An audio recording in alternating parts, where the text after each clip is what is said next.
Okay, kids, we're gonna try something new. A brand new kind of stream. I'm excited. Um, I make no promises. Why the fuck is my okay? So, we are gonna do a live stream and live reaction to the Busch Clash at Daytona. So, maybe some people will stop by. A friend of mine was supposed to come hang out today, but I think he's stuck at work, so he can't make it now. But nonetheless, I'm going to sit here and watch the race, and I'll have it where you can hear some of the audio of the race, so you know what I'm hearing and know what's going on. I mean, you're watching it yourself if you ever see this. Not that I expect anybody to listen to this. Let me get on my YouTube thing on my phone and make sure that it's going to sound okay. Let me go ahead and mute this because it's just pre-race shit right now. I'm going to get on the YouTube app. I just want to be able to bring up a chat window without having to switch my input on my TV back to the PlayStation, because this is the most ghetto stream in the history of streams. Let me see. Okay, the audio's good. Can I turn the audio off?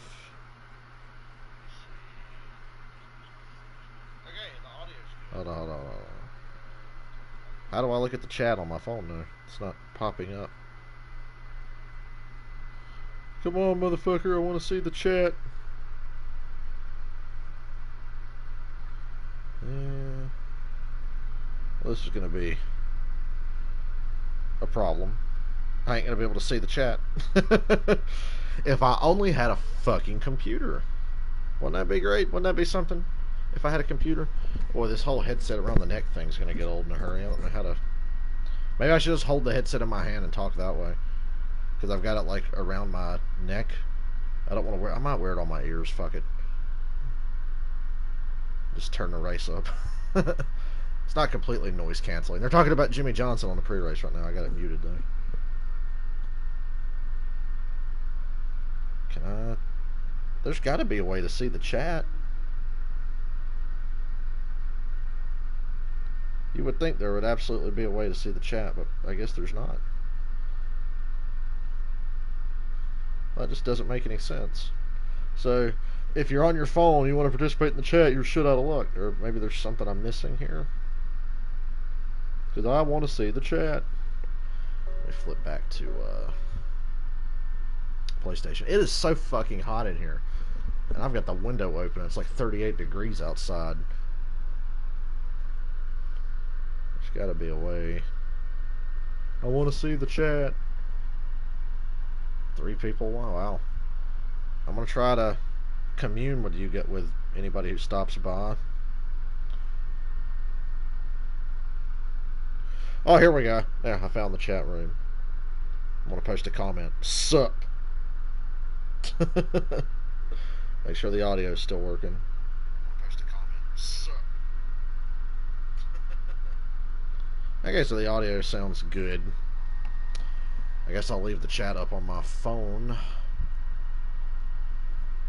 I'll periodically be jumping off it to check Twitter throughout the race.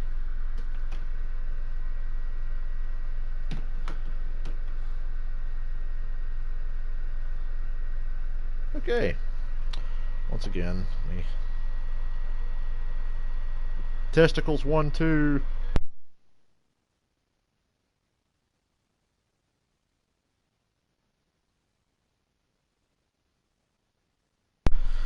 So this is my first time doing this, live reactions to a NASCAR race. I thought about doing it last year at certain points, but I'm like, if I'm going to start, I might as well wait till a new season. Plus, I wasn't entirely sure about it, and I can't guarantee that this is going to be a weekly thing.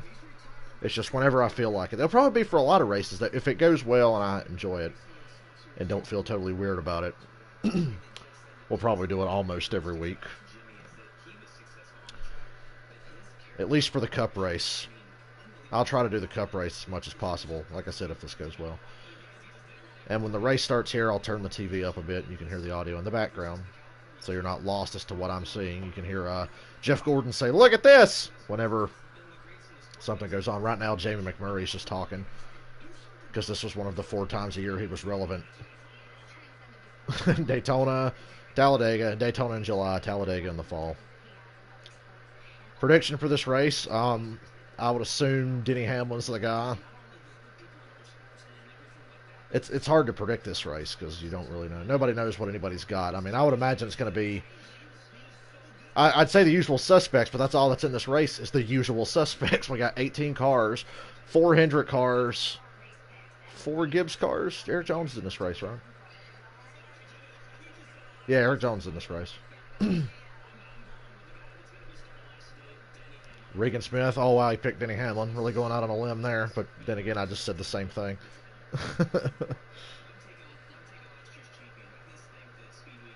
Jamie McFlurry taking Kyle Busch for the win. Toyota. Larry Mack's taking Chase.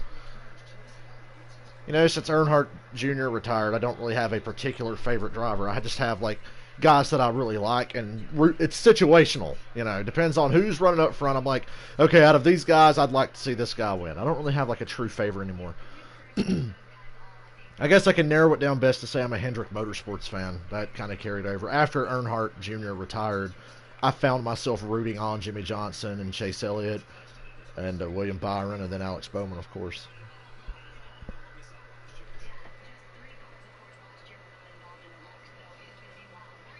One more commercial break, and then we're going to get the national anthem. No, I will not be standing for it. You can't see it anyway. But you'll never know if I'm disrespecting America. XFL was on. You know, I was, back when the XFL was first being announced, I was like, yeah, I'll probably watch XFL. And then I realized, oh wait, it's right in the middle of NASCAR season. You really think I'm going to flip off NASCAR to watch the second-rate football league, even though it seemed like it was a lot of fun yesterday? I should have watched the games yesterday. But I watched the ARCA race. Terrible decision. That ARCA race was dog shit. I don't know how they haven't fixed the aero package for the ARCA cars on the plate tracks. It's so bad. I'm like, all I was thinking was, thank God Cup is not like that. Xfinity's damn close. But then again, Xfinity wouldn't be like that if they were allowed to lock bumpers. If Xfinity, they would just back off on the whole bumper locking rule. Those races would be infinitely more watchable. See Daytona last February for the Xfinity cars. Oh my God. Michael Annett won. Not the most thrilling of victories. Let me see if I can peruse my Twitter. I don't ever post on Twitter. I follow NASCAR people. Twitter's great for NASCAR fans. It really is. And NFL fans too, honestly. This is my first stream like this where I'm just hanging out bullshitting. Getting ready to watch a race. When the race picks up, it'll be nice. Give you my thoughts from a guy who's been watching.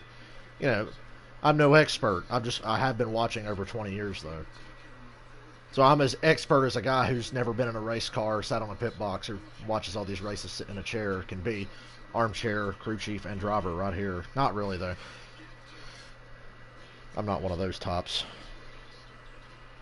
During commercials, I'll try to peruse Twitter and see what I can find for you guys. That'll be a great thing to add to this. Like because I mean, most diehard NASCAR fans scroll Twitter during commercials. I feel like that's what we all do. Even when I'm at the racetrack, if there's a caution, the stage break. God, the stage breaks are so long. You know, I'm against stage cautions, but I gotta admit, when you're at the 600 in Charlotte that I go to every year, it's nice to be able to take a break, run down, and take a piss. That's a long race, and usually at the end of the stages, I'm like, yeah, let me run out and run to the bathroom if I need to. So, you know, stopping the race for a pointless mandatory caution is stupid, but it has its benefits. More commercials under caution, time to take a piss at the race. So we have the starting lineup today. I'll read that off. It's Ryan Newman, Brad Keselowski, Martin Truex Jr. third, Kyle Larson fourth, Eric Almirola, Clint Bowyer, William Byron, Alex Bowman eighth, Kyle Busch ninth, Kevin Harvick 10th. Thought that said Carl Edwards. Chase Elliott 11th, Eric Jones 12th, Joey Logano 13th, Ryan Blaney, Austin Dillon, Jimmy Johnson, Kurt Busch, and Denny Hamlin. Patty fucking last, but I'm sure he won't be there long. He's got to be the favorite.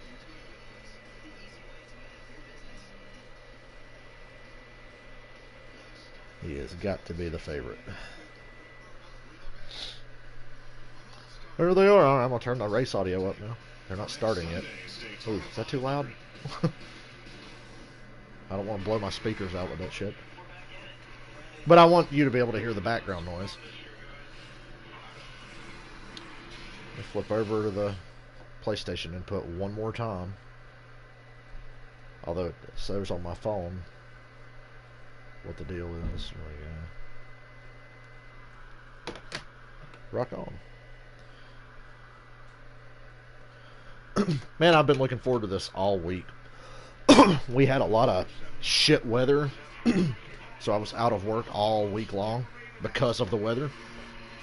So I had no way to really pass the time till race weekend, the first real race weekend of the year. Because, I mean, you can say what you want about the Clash. We had the ARCA race. That's a real race. The Clash is bullshit, but, you know, it's a race. Oh, there was Austin Dillon and his trophy wife. Oh, there was that really hot Monster Energy chick, the one with the red hair that doesn't come to the track anymore. I'm not going to say I totally found her on Twitter and started following her because I saw her on television. Not at all. Yes, it is, Mike Joy. It's like 38 degrees in North Carolina, but honestly, after yesterday where it was snowing. Yeah, okay. A couple days ago, we had flooding, tornadoes in the next county, and then yesterday it was a fucking blizzard outside. All the snow melted away already, but it snowed pretty hard for a couple hours yesterday. North Carolina weather in February.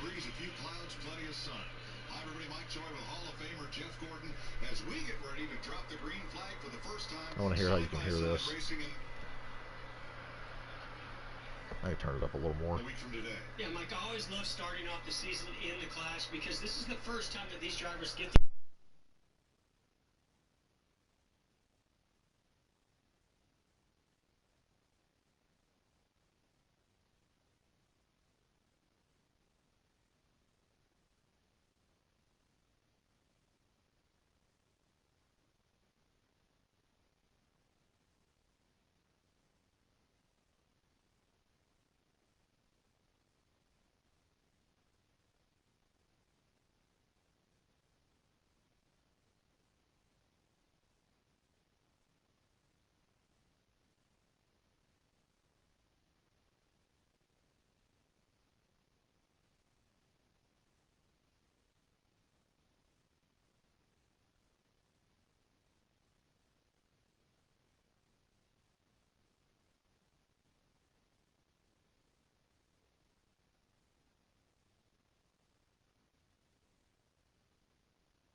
standing is Marcus Buckley, lead pastor at Oasis Church in Ormond Beach, Florida.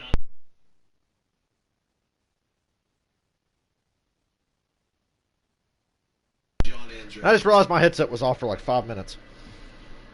You'll never know the funny, profound shit that I actually said. I'm just testing audio again. That's why you can hear me in the background. So grateful that you give us a beautiful day here at Daytona International Speedway. Come on, little We phone. thank you for John Andretti and his life and his passion. Yeah, for rest in peace, motorsports. John And Andretti. we pray that you would be with his family in a Former special way, July Daytona your winner. love and your mercy and your grace. Father, we pray for a safe race today. We pray for all of our drivers, our crews. I don't even know. I'm pretty sure my mic was off when I was making jokes about Denny Hamlin being a cocaine addict, because they said that he never passes up a line.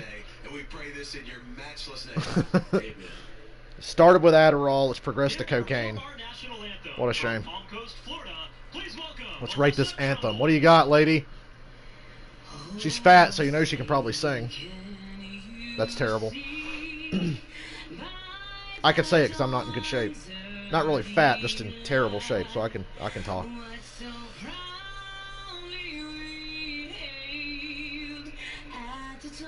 Would have been a real tragedy if I started this race with my headset off. What a waste.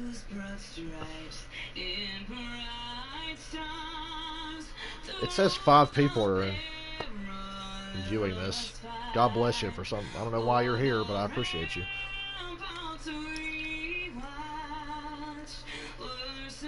I made sure to turn the audio up on the TV. That's by design.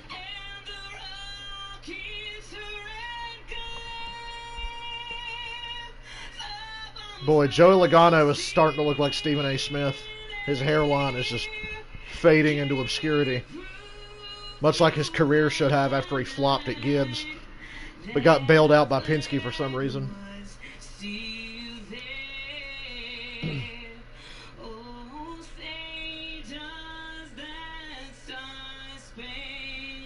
I'm going to try to remember to mute the TV during commercials.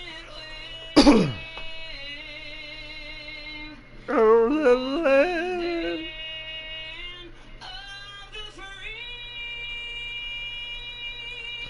It'll be interesting to look in the stands and see what kind of crowd we get for the Clash. I know the Clash never draws a big crowd anymore. You know, just the other day, I watched the 2001 Bud Shootout and was like, damn, that's a pretty damn good crowd. I mean, I'm looking up in the stands right now. It looks pretty good for the Clash. It's going to look weird because, what, the front stretch at Daytona can hold, like, what, 125,000? Commercials. Got to remember to mute this shit because I don't want to hear commercial audio in the background. You know, I joked with my friend Dylan, who might be coming to hang out in a little bit. I was like, I'm going to start streaming my reactions. So if I predict something, I'll have it recorded forever and ever. Because I'm really good at, like, seeing things in a race develop and kind of predicting how things are going to go. Which, you know, anybody who watches 20 years, I mean, from a fan's perspective, it's not rocket science. You know, we're not experts. We're just people who love the sport and are passionate about it. The real experts are working in it. Unfortunately, they don't always give TV jobs to actual experts, which is why Michael Waltrip is there. I miss NBC already. Although, I've been watching the practices and I watched all of qualifying today. The two-man booth on Fox with Jeff Gordon and Mike Joy is a huge improvement. I was unsure about it. I thought there'd be a lot of awkward dead air. But now, without Darrell Waltrip screaming and hollering and saying retarded shit over the top of Jeff Gordon, I'm actually able to listen and learn. And Jeff has a lot of good insight, obviously. So it's good that DW is out of the way. Should have happened years ago.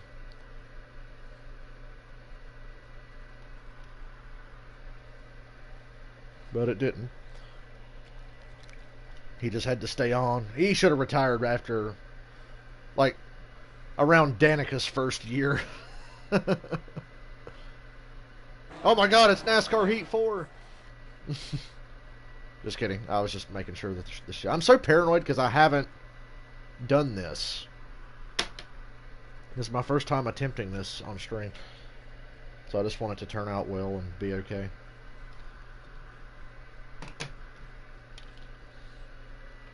Come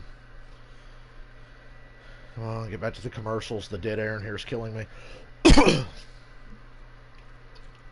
You know, like I said, all week long it was like 70 degrees and stormy, and then it was 30 degrees and snowy, and now it's like 38 degrees and sunny. We've had every season in 1 week here in North Carolina. Oh, race is back on. Hey. Welcome back to the world's most famous beach. Anybody who's watching, will you let me know if just the TV audio in the background sound okay? Because I see people are in the chat. Do I need to turn it up? Do I need to turn it down? I couldn't really tell. My phone sucks, so I really couldn't get an idea of if I needed to change it. The season is long, the off-season feels longer. So 18 drivers in the clash. Where are the other 25 Daytona 500 hopefuls? One of them's with Michael Waltrip. Oh, God. Tyler Reddick is up here on the roof. Nealon is spotter. I can't figure out if I like Tyler Reddick or not. This is all about preparing for next Thursday and Sunday's 500. Derek is spotted for you in the Sounds okay? series. Cool. How different do you think This as long as you can hear the race audio in the background. I mean, I'm Just a really little glad bit. to have Derek on the spotter stand with me here next Sunday and Thursday. when we Welcome, run these duels. Randall. Good to see you. Obviously, the Cup cars are a lot different than the Xfinity cars, and I've already felt that just in single car runs and how much faster they are. So this is the first chance this new ZL11 LE will be on track, and we're going to watch Austin Dillon and some of these guys mix it up.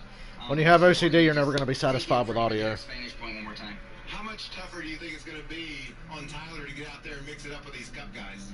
I mean, as he knows, it's 35, 40 of the best, in the country and the world. So for him to be able to... So who is Richard Childress going to fire when Tyler Reddick totally shows up Austin Dillon this year? Well, let me guess. Tyler Reddick's going to have a great year. Either make the playoffs or just narrowly miss it. Austin Dillon's going to be like 25th in points. And then he's going to like take Tyler Reddick's pit crew and crew chief away and give it to Austin Dillon. And then Austin Dillon will still continue to be outside the top 20 in points every fucking year for the rest of time. Austin Dillon's going to be, he's going to pull a Truex and hang around for like 10 years longer than he probably should have. And then because of all that experience, he's just going to get, at least competent and become a guy who can win 1 or 2 races a year. I'm just kidding about it. I love Truex. I'm just cracking jokes because he's the only guy I can think of that was around for like forever, not winning shit in Cup, and then all of a sudden became a superstar. Time to pop the top and get this party started. Well, Randall, thanks for hanging out with me. For the most famous words in motorsports, please welcome your Oh my God, it's the Busch guy. Busch guy. Why isn't Harvick driving the flannel car? I love Harvick's flannel car. Daytona! Are you ready?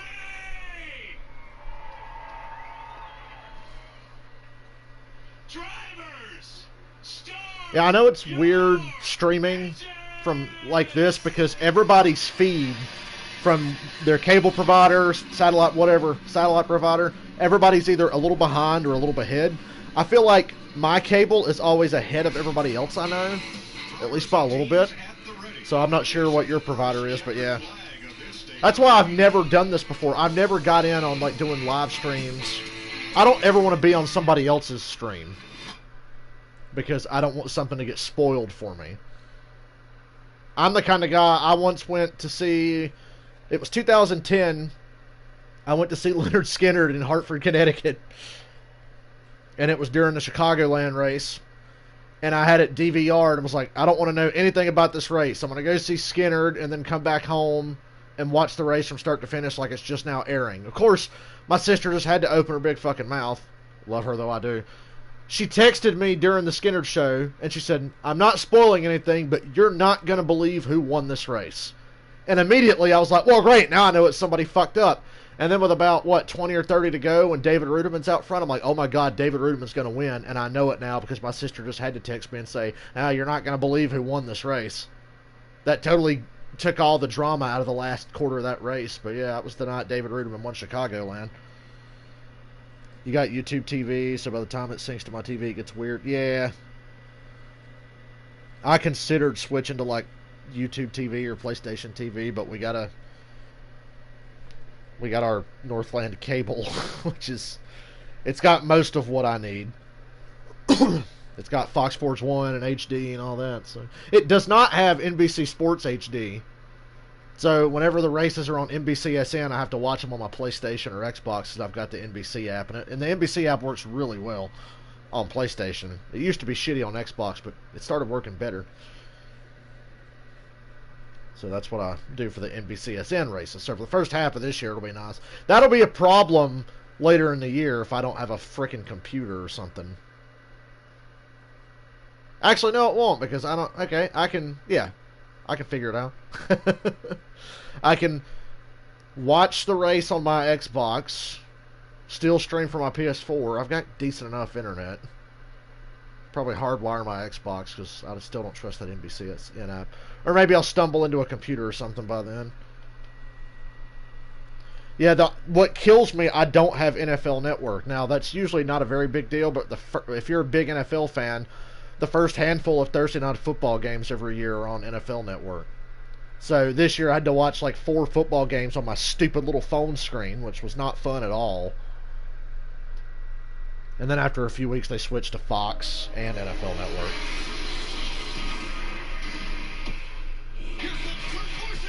Denny Hamlin still won the 2011 Clash. I don't care what anybody says. And I'm not even a Denny Hamlin fan, but they just showed the finish of the 2011 Clash. I'm like, good God, Denny Hamlin won that race. Yellow line or whatever.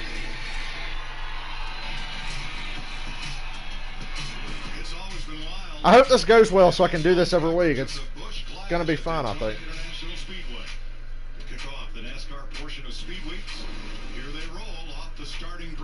Here we go. Why is Larry Mack not in the booth? He probably didn't want to travel. Although he was in Daytona. So they sent him to Daytona for practice yesterday. And then he flew back to Charlotte. Now he's on Race Hub. Why not just keep his ass in Daytona? I like Larry Mack as an analyst. Larry Mack was like the shining light of the last few years of Fox Sports NASCAR coverage. Because it's been pretty lousy.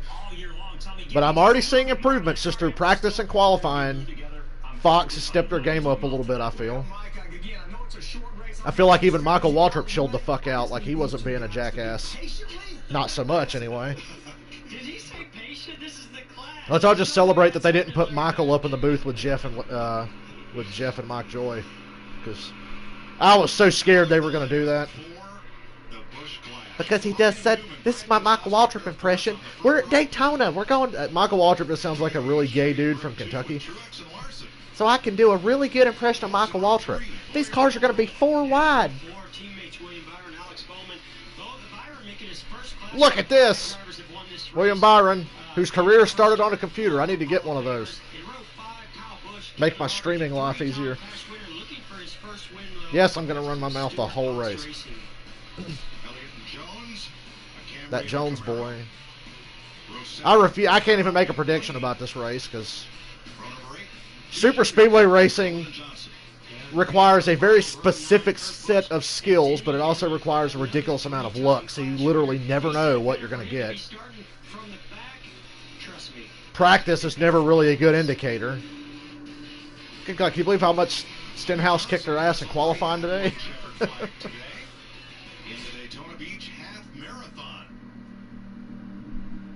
Jimmy Johnson.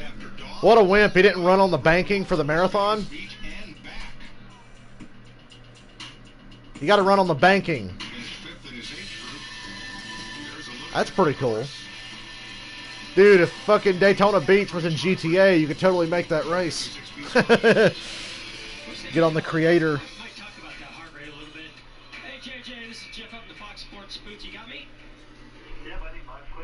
Hey, Jimmy. Man, how exciting is this? Get the season started here in the Clash.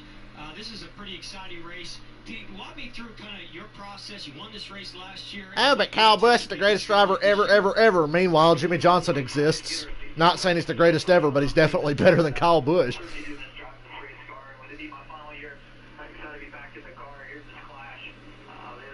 Kyle Busch has 200 wins. Do you realize Jimmy Johnson's run like not even, I would say, less than a quarter of the Xfinity races that Kyle Busch has been in? And that doesn't even include all the truck races Jimmy Johnson hasn't been in. We saw that you ran that half marathon this morning and saw a little bit about your heart rate. Where's my 8-wide You're racing? helping us out here at Fox Sports. We're so excited. We're going to be carrying your heart rate monitor live as we go into this race. Right now, That heart rate monitor is going to be interesting. beats per minute. We can't wait to watch that. And It's a shame there's a little bit of delay on it because I saw it in practice yesterday. When he started bumping William Byron and Byron's car wiggled a little bit, Johnson's heart rate shot up.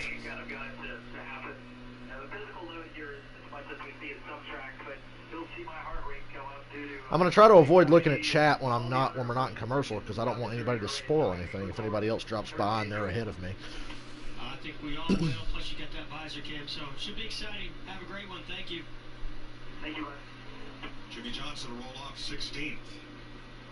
Let's get down to pit road. I miss where they used to broadcast the draw for starting position and the shootout or clash, whatever you want to call it. Dude, Speed Channel was so good. I was thinking about that yesterday. I was like, I missed the shootout show where they would draw starting spots. I missed Trackside when it was good. Speed Channel did everything. I miss Dave Despain on TV every week. Bring back Speed Channel. Fox Sports 1 sucks.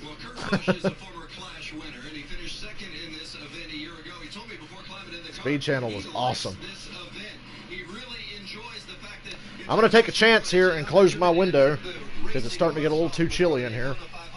They're going to start deliberate. They're going to continue to the tail of the field for much of this event, and then it's time to go. He told me, he said, they only pay you to Okay, be window's first shut. on the last lap. Michael Walter? Living dangerously. Is this not the most ghetto live stream ever? There's a triangle that will Because I don't have a way to stream any other way than my PlayStation. constantly talking and critiquing what's going on. Don't judge me, I'm poor. Run that you talked about. I'm going to tell you, Mike Joy, as I look over at turn 3, I would have cussed my spotter a lot less had I known how little those cars look over there. I would love to go to Daytona and watch a race from the spotter stand, but they won't let you up there. Oh shit, pace lights are off on the car, so I guess we're racing this time by. So I expect they'll take it easy for 25 laps, but in that last segment, I think the clash should be a little shorter than 75 laps. I think it should be like 50 laps. The clash should be 50 laps. 20 laps back in the day, it worked for the time, but it's too short now. 75 laps. I couldn't stop thinking during last year's clash, my God, this race is so stupidly long and it's fucking boring. That, you remember the clash last year was a just disaster. Terrible race. The clash last year is one of the worst races I've ever watched. Thank God it was short, but it wasn't short enough. I was like, they need to shorten the clash to like 50 laps. That extra 25 laps to make it 75 is pointless. 50's nice. Remember the qualifying races used to be 50 laps. 50 laps, you still got to pit once.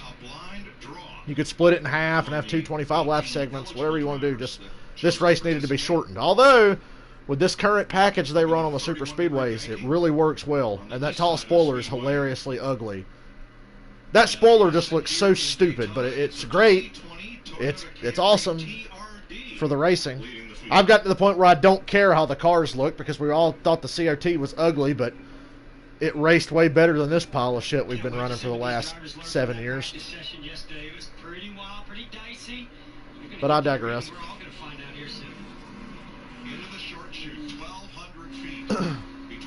Boogity, boogity, are they going to say it?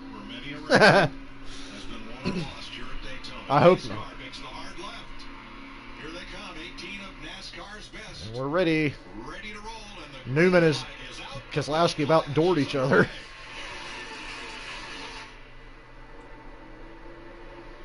Already better than the ARCA race.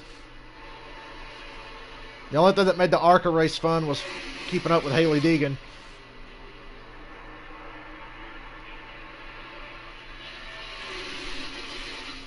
It's that third line forming up there in the back. Now it just merges into a second line. Who's in the middle? Truex. God, you get such a run in these cars. I love it. It's that ugly spoiler. Or there's giant ass spoilers, as Dale Jr. called them.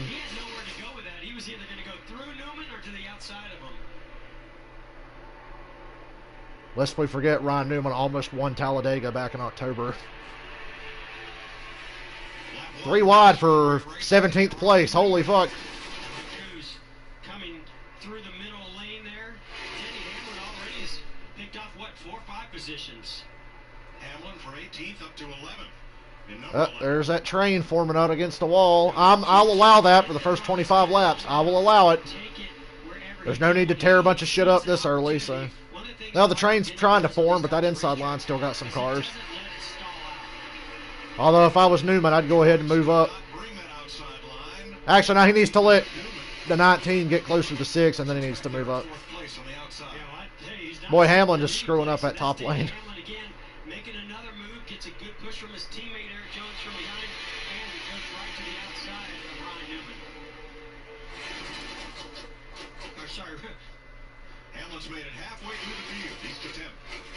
and look at how that move all of a sudden slowed the inside lane down and moved. It looked like the train was forming, but the train just doesn't last long with this package. Although it's looking pretty stout now. Cars lined up on the inside. Because Look at all these cars. Truex has pulled ahead of Newman for the lead, with Keselowski pushing him. Those first two to the lead. 2-car tandem, they're back. Just kidding. Only the Fords can do it, because they've got the nose that lines up the best. Oh yeah, and remember, Brad Keselowski's not lifting for anybody, under any circumstances. Remember that. Already seeing some good. When's the last time Martin Truex won a super speedway race of any kind? Was it like an Xfinity race at Talladega in like 2004? Easily get some of these cars out of shape. I don't think he ain't won a qualifying race or a clash or anything. 4 in the draft. Wow. We knew it was going to be fast based on what we saw yesterday, Mike, but that's even surpassed the fastest speeds we saw yesterday. This race have segments, or are they just going straight 75? I wasn't even paying attention pre-race. It's going nowhere. And so does William Byron. He moves right up in front of him, takes that hold. That'll leave just Newman and Almirola on the inside. What that does is spells trouble. Those guys are going to probably go.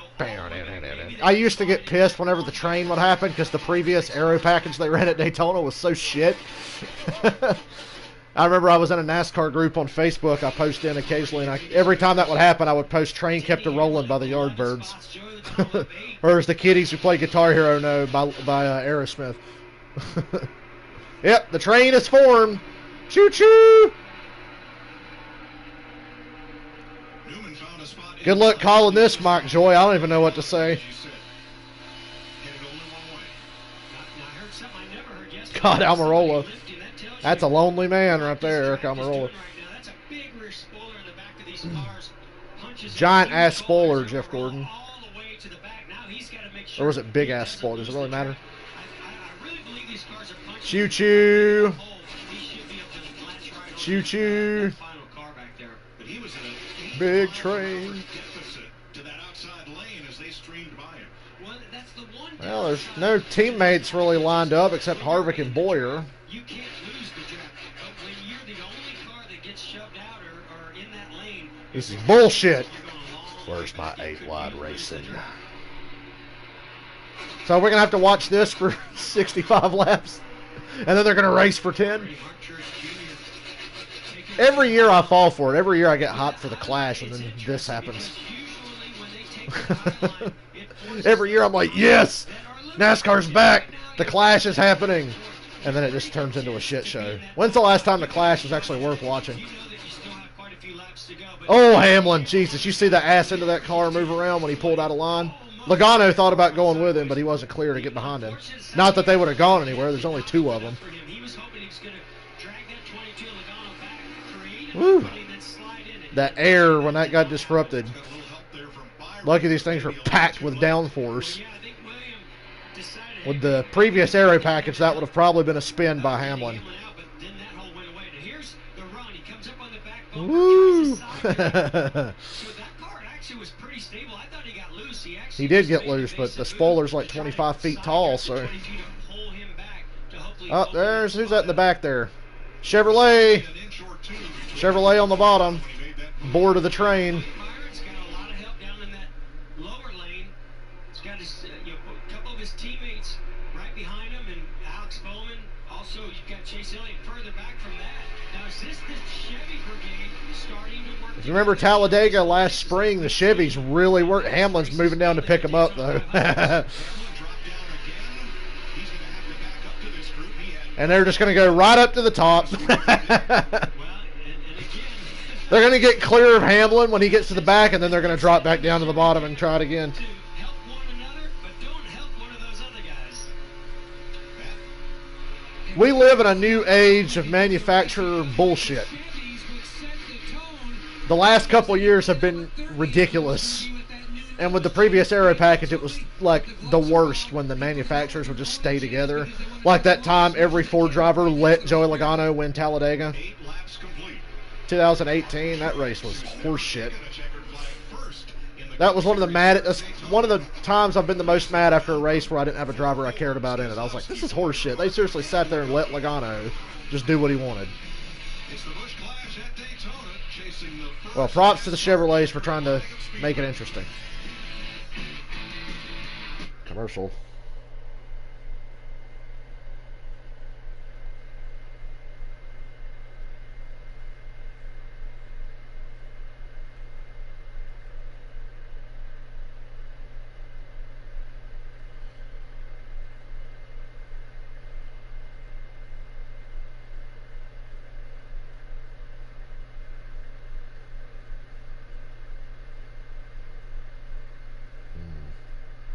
Guess I can check Twitter. Hold on, I'm texting.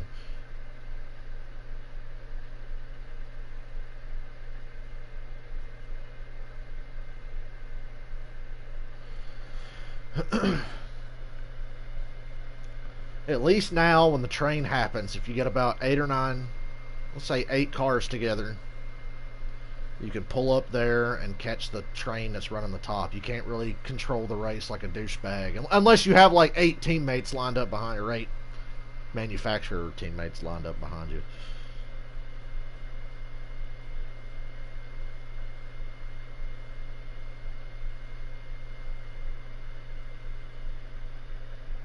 Nothing on Twitter really, but then again, nothing's really happening in the race yet. It's early.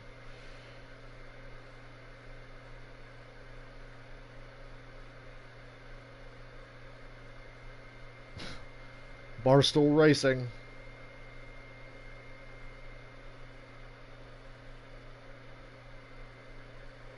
I like how in pre-race they couldn't make up their mind what they had to say about this race. They're like, it's a race where only winners matter. They're going to go crazy and they're going to race hard. And then the other guy was like, well, they're just out here today to have fun and relax and get used to being back in the car.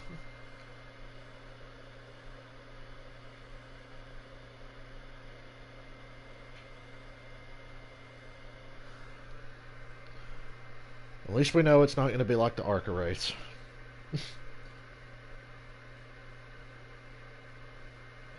Yeah, I'm scrolling Twitter and everybody was going crazy. Oh, God, here comes the train.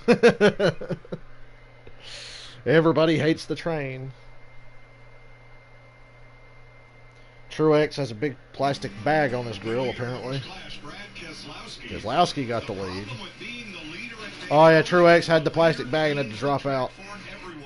And look at the grill of Martin Truex from the lead. He had to drop back because the grill opening got filled up with debris. Heating. Yeah, and he knew that he just had to get back and get behind a car, maybe his teammate, like what's in front of him, Denny Hamlin, and hope that as he gets closer to that car, the turbulent air... And the bag got caught in the stupid aero duct in the front of the car. Didn't see any steam, pumping out, so that I think that he's good. I don't think that it ever got so hot. There's 2 trains. So now it's 4 Fords at the front. But the nice thing for Daytona's starting to get a little slick again. It's been, what, 9 years since the repave? A lot more bumps in the track now, too. It's just one of the perils of being the leader here. Well, the biggest friend you have from There an goes aerodynamic standpoint Hamlin and Daytona is Truex trying to pick up the Chevy line again. You have them with the faster speed, and it actually helps the grip of the front tires. The downside, if you get any debris, then you run a chance of overheating. God, I've got heartburn or something. My chest has been on fire all day. Now, I wanted to say Blaney, but it's Keselowski. I'm used to Blaney driving a car that looks like that, but Keselowski's in the stupid minty toothpaste-looking car. Blaney's in the Paul Menard car. Went to the spotter of Denny Hamlin, and they worked together so they could try to get that debris. Two-car tandem, do it. Commit. Tape it off solid. You'll go real fast when you do it. Don't know if it'll make it the next 60 laps or not, but what does Truex hope to accomplish by pulling down here like this? To 300, that's when you start to get into catastrophic territory. Are they all just going to take turns getting trash on the grill? Well, we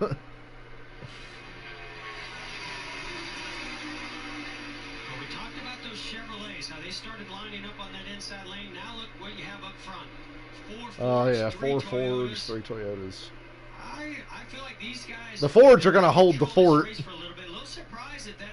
And they've got them things wound up out against the wall, so the Chevrolets in the back can't really do anything about it. Well, Clint Boyer running in that second position, working with the same spotter, Brett Griffin, but remember a new crew chief this year. But you can tell that they're always thinking, as Boyer came on the radio and asked who was behind Harvick. That's Harvick right behind Boyer. He wanted to know who was behind Harvick, a couple of drivers, 3 drivers back.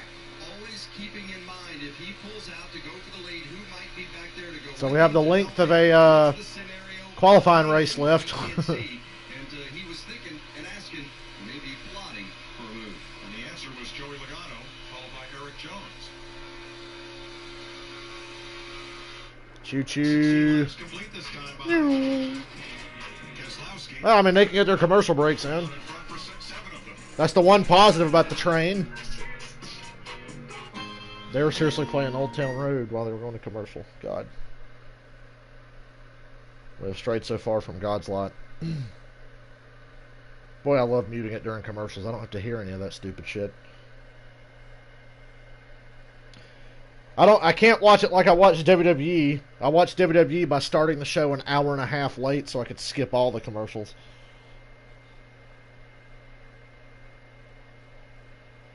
Scroll Twitter till they come back on.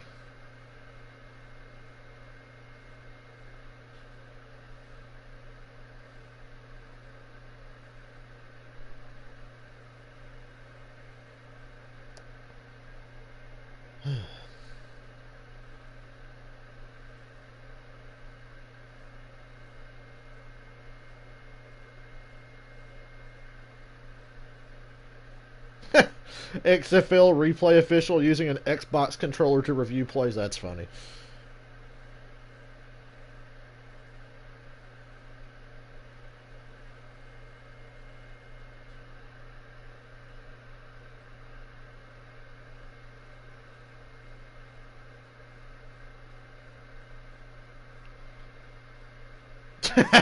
Sure enough, I made the comment about Old Town Road, and this guy said, Old Town Road just played on the broadcast. We really do live in a society.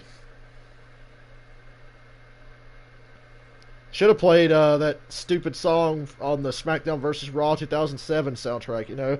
Big train rolling down the line. That's another one I used to post in that group whenever this would happen.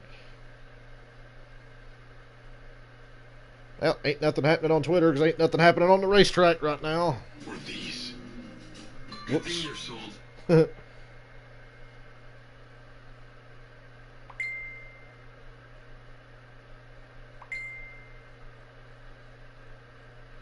What a dick. We expect a caution, NASCAR has told the drivers this morning at their drivers meeting at lap 25. Lap 25, okay. Until then, 7 Chevys on the inside and the back. The 19 of Truex has now dropped back with them. So the field is pretty much split in 2. Everybody wondering why. Anybody know why they're not running the top behind the draft? No, we just got word when it started they were going to go to the back. I think they're just trying to stay out of a mess. They're going to do something different. Everybody here debris. And I want to bring in Jamie McMurray on this and talk strategy, because it's very clear to me, Jamie, that they're purposefully staying back. Like they're going to play a strategy game here that they don't want anybody else to be able to know what they're going to do or be able to react to what they may do coming to that caution. Yeah, I mean, clearly, if the 24 wanted to run down that pack in front, he would not be running on the bottom of the track when they're running the top. So he's kind of keeping that gap, and you can see all. Oh my God, Hamlin's doing something. So clearly, they have an agenda. And I know we heard someone say earlier that there were no This chick rules, waits so all the day. I don't watch get a should message be- from they have a anybody. The plan moment the to race figure starts, it my out, phone but starts it going is off. serious Ding, what are you business. doing? I'm at work. Well, Denny Hamlin wasn't part of that. It's usually how it goes. If I'm going to try to stream or sit down and watch anything, nobody will have messaged me for 48 hours. And then they all start talking to me at once. Blaney got squirrely there. Didn't make it work, but he's continued to try to work that. What is he doing there? Learning, right? And the one trick that you can do is when you're With a small group like this, this race would be just like last year if we didn't have a new aero package. That the car in front of you is lifting on the entry of the corner. When you pull down off of their rear bumper, it will get that car loose. And at the moment that happens, it'll gap the car in front of him, and you hope you can slide up in front of him. I saw him do that a couple of times. It took about 15 laps, it looked like, before the handling of the car started going away, and that's when Denny was able to make that move work. But Oh, Newman! Stay in line. God, he got like right on Jones' left rear. I am starting to see some cars lose some handling. We're starting to see that accordion effect, and these cars start getting really close to one, especially in that top lane. I'm seeing some cars get a little bit out of control. Yeah, every year you come down here and you go out in that first practice and you're like, drive's good, drive's great, and then you get 15 laps into one of these races and it all changes on you. But clearly, when you're the dirtier air, Yeah, I got nothing, guys. So hopefully they can make some changes to get the car better. But I mean, Jeff, you know as well as anyone, it's hard to get your car to handle better. Oh, who's that? Newman pulling out of line. Blaney goes with him. I would expect Hamlin to go with him. Loose off the corner here.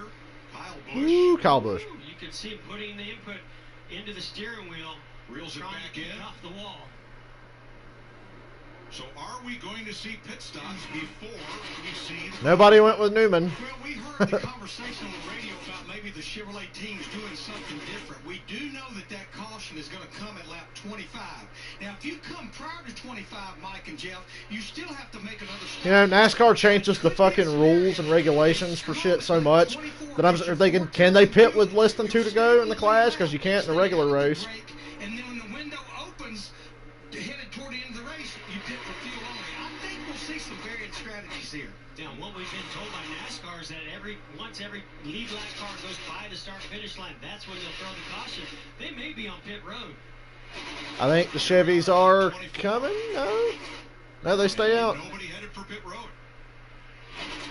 Okay. Eric Jones got way up close to the wall. Watch the 20. Oh man, that was a wreck and they missed it. It was almost a wreck. Tried to squeeze to the outside of Oh, Blaney and fucking Jones. That was woo. contact there. That was almost tragic for both of those. Tragic. So working lap 25. Now you see the hands out the window. Here they come. Okay, so the Fords are coming. Cars pitting. The Toyotas are coming. I hope there's a big pile up here and it takes all these guys out. Who's going to be the hero that tries to jump like 5 spots getting to pit road? And go past that green-red light before they throw Oh, it's going to be close. Well, they did the exact opposite of what we all thought. All the Fords and Toyotas are on pit road. Should have stayed out. Nobody piled into each other. Didn't Newman get to the line? Newman was close to the line. Oh, there you got there. Tires and gas. He's given no issues, or has said that he has no issues. They did make a little bit of a chassis adjustment, though, on the 14 of Boyerman. And Brad Keselowski is in. He said that he was dragging the back of the car for the first 3 laps. But it wasn't bad after that. Meanwhile, the 11 and Denny Hamlin's away. Chris Gabehart's crew chief told the spotter, let me know if you see it. And we have a caution. That just opened up his strategy. 8 cars stayed on the racetrack. 10 pitted, and we are under caution. As NASCAR indicated would happen at lap 25. So Ryan Newman's the one Ford guy that's not on the same page as everybody else. You go, Newman. So Ryan Newman is the leader of the Busch class. Jim Byron, Alex Bowman, Chase Elliott, and Austin Dillon. There's a stupid Jason Momoa commercial from the Super Bowl. Saw Birds of Prey the other night. That was a good movie. much to my surprise.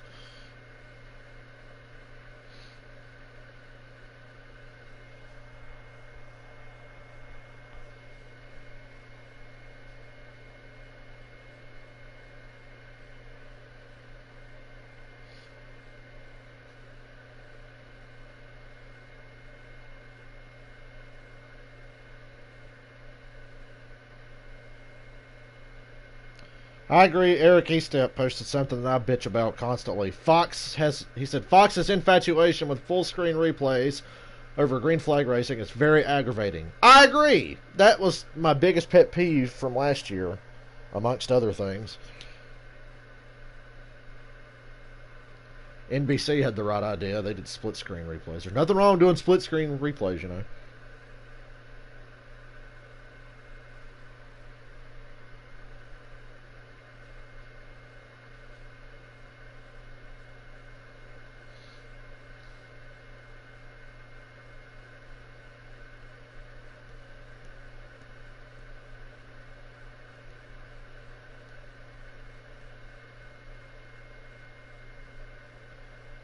Scrolling Twitter looking for pit road penalties. That's usually where I find out all the pit road penalties. I find them out before the broadcast tells you. And because we're on Fox, you can never be sure that they're ever going to tell you about all of them. So, got to go find that shit for yourself, people.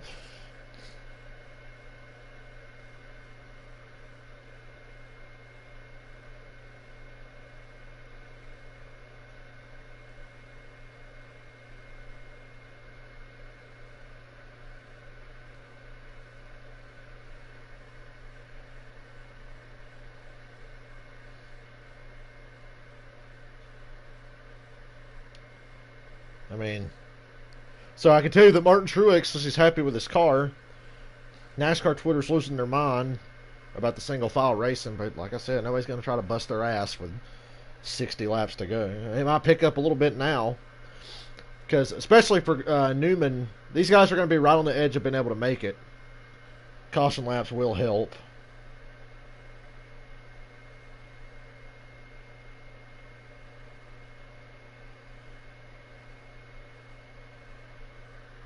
Oh, we're back. Ryan Newman, the race leader, he and 7 Chevrolets did not choose to pit under the green. Next Sunday during the Daytona 500, David Land agrees with me. This race needs to be shorter. There's no reason for this race to be this long. It's an exhibition race with a small field. Let's fucking go 50 laps. We don't need that first 25. Because, hell, you saw what they did for the first 25, which was nothing. Not hating on them, but that's just how it's going to be. So the Chevrolets and Ryan Newman will pit. And when they go to the back, Brad Keselowski will be your leader. And we're double checking on who took 2 tires of the cars that stopped under green. We have Keselowski, Hamlin, and Jones taking 2 tires and everyone else getting 4. I kind of like to call. I mean, right there, especially if you're one of those leaders, you had a pretty nice opportunity, knowing the caution is going to keep on. You're still on the road to take 4 tires. You're not going to go a lap down or anything like that. Had to take that headset off my ear for a minute. On this next stop, that's going to be the hardest part about doing this, if I decide to do this again. Because now, if all 8 of these drivers come to pit road, you'll I would imagine they would, Mike. You can just about make it from here with some caution laps. Want 4 fresh tires. Yeah, I'm surprised. Tires actually kind of mean something at Daytona again, because they were starting to slide around a little bit. Handling was getting a little funky. So that's good. Any race where tires matter is a better race. Remember Texas last spring? How fucking stupid that race was? You literally could have run 500 miles on like the same set of tires. Because Goodyear fucking sucks. Well, actually, Goodyear don't suck. They're just afraid. Forever traumatized by the 2008 Brickyard 400. So ever since then, they bring these rock hard ass tires that don't wear out. That's smart, because you're right on the edge of making it.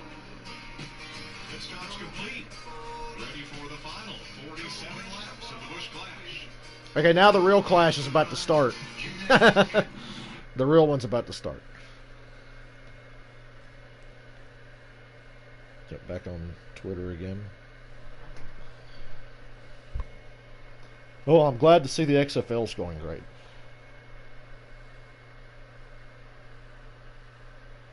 You got to know when to... God, I got to work tomorrow. I'm not excited. Dude, I love making money, but when you get a week at home because of the weather and then you have to go back to work, you're like, God, I'd like to stay home another week. Then again, I'm just fucking lazy, so...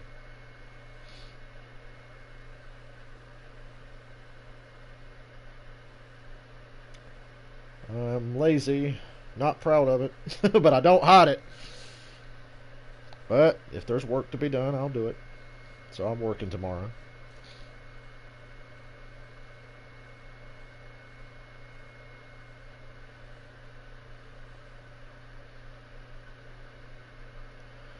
You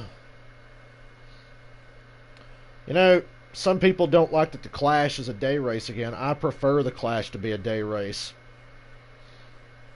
because it's an advantage to the guys that qualify for the Clash. They learn a lot more for the Daytona 500 than you do in the dual races.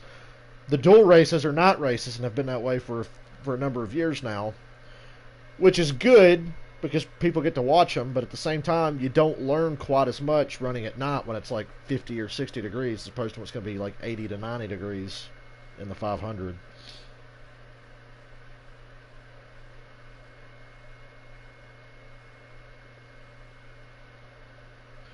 Brad Keselowski's team did not get the tank full. They're about a gallon short, so I would imagine Keselowski's going to pit under this caution again. I know Almirola's doing it because he got the penalty. Ryan Newman, too fast on pit road. Not that it matters. So, yeah, he can come back down and get a little extra gas. So, fuel mileage perspective, Newman's in great shape. Keselowski and Almirola will be in great shape.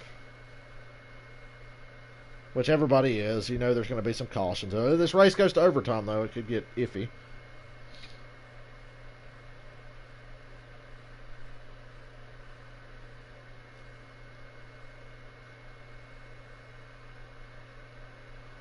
Alright, back to YouTube on my phone. I'm using the YouTube app.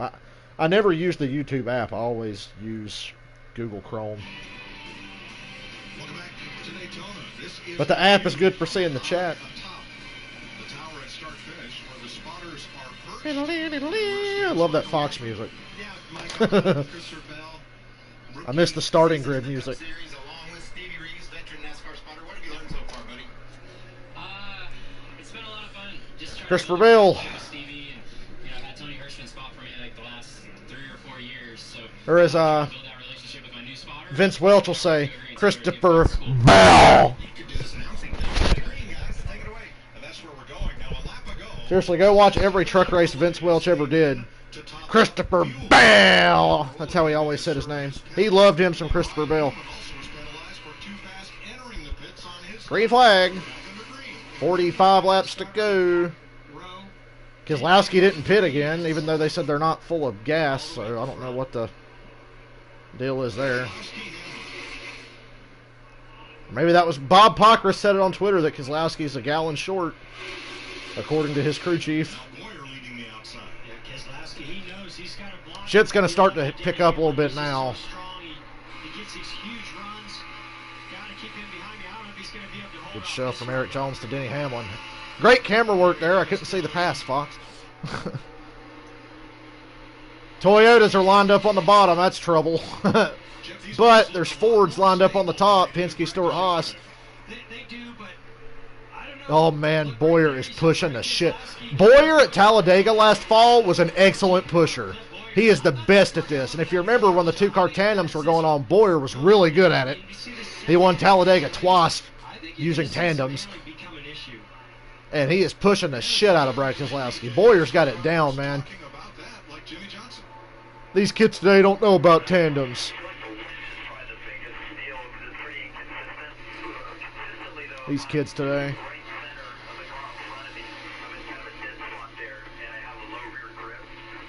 I think Boyer at Talladega pushed Logano like a second and a half ahead of everybody back in October.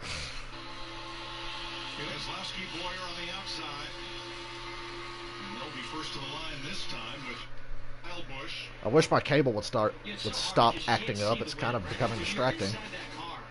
You feel every gust, every bit of directional change of the wind, and it can make a big difference on how that car handles or what kind of a move or aggressive move you can make. Three Fords on the outside, and now Kyle Busch and Truex pulled up into the train and left Hamlin and Eric Jones by themselves on the bottom. I don't really understand that mindset right now.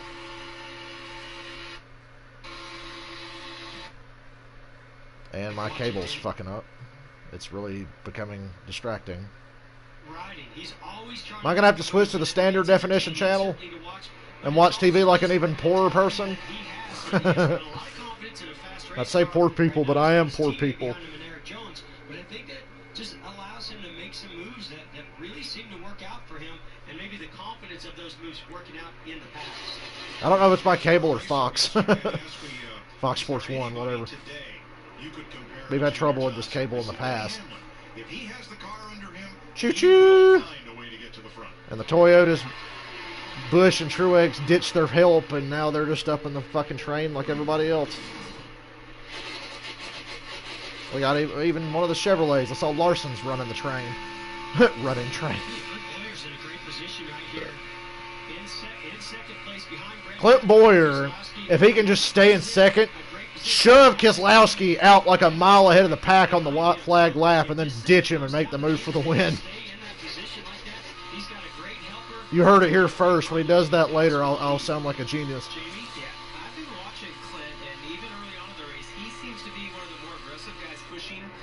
He's good at it, unlike you, Jamie McMurray. McMurray was a hell of a super speedway racer, but he's the last guy I wanted pushing me. It's like Stenhouse, Trevor Bayne, Jamie McMurray, the holy fucking trinity of just fucking shit up at Daytona and Talladega. If there was ever three guys I wouldn't want pushing me at a super speedway race, it was those three. Bayne, Stenhouse, McMurray. Trevor Bayne was just the worst driver ever. Hope he's doing well, though, wherever he is. Thankfully far away from any race car. Ryan Newman's kind of exposed just how shit Trevor Bayne was, and Kurt Busch has exposed how worthless Jamie McMurray was. Choo-choo. Choo-choo. Big train. I thought things were going to pick up the way they were dicing around just after the restart, but then again it was just after a restart.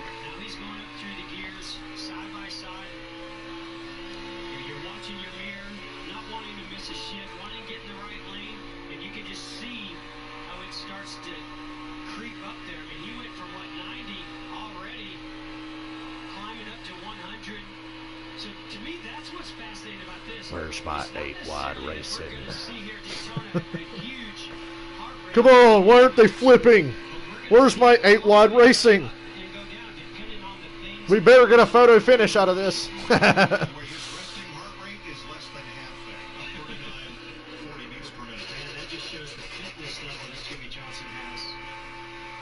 Boy, that Jimmy Johnson sure is fit. You can see the shadow of that stupid-ass spoiler.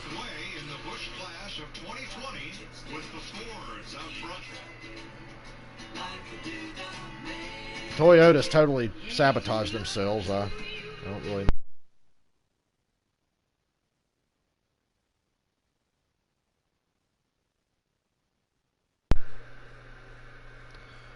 Okay. Well, if trouble breaks out, we'll break in. No, they won't because it's Fox Sports, but if trouble breaks out, I will let you know. I'll constantly be scrolling Twitter. So this is probably not the best possible first race to do for one of these, but I think I'll be back Thursday night to do this again for the qualifying races. Ryan Newman asked his crew if it's mathematically possible to make it on fuel. The team says yes if he can run 50 to 60% throttle. Newman then said back, not possible. I thought they were pretty close. I mean, they're probably not going to get the caution laps you would need. I felt like they needed at least one caution to get him there, but with the way this race is going, we might just have a bunch of guys running out of gas. Keselowski tells crew chief Jeremy Bullins great adjustments. The car is much better than it was in practice. Ryan Newman's been officially told by his crew, okay, we're 1 lap short. The Chevrolets are going for it, though. The Chevrolets are just going to try to make it. So this is, if this turns into a fuel mileage clusterfuck, that'll be fun. I don't care what anybody says. Fuel mileage races are always dramatic. You can knock fuel mileage wins all you want, but you got to admit, it's pretty dramatic. Think Pocono 2015. Remember how bad 2015 was? And Pocono was particularly shit that year. And then Matt Kenseth won.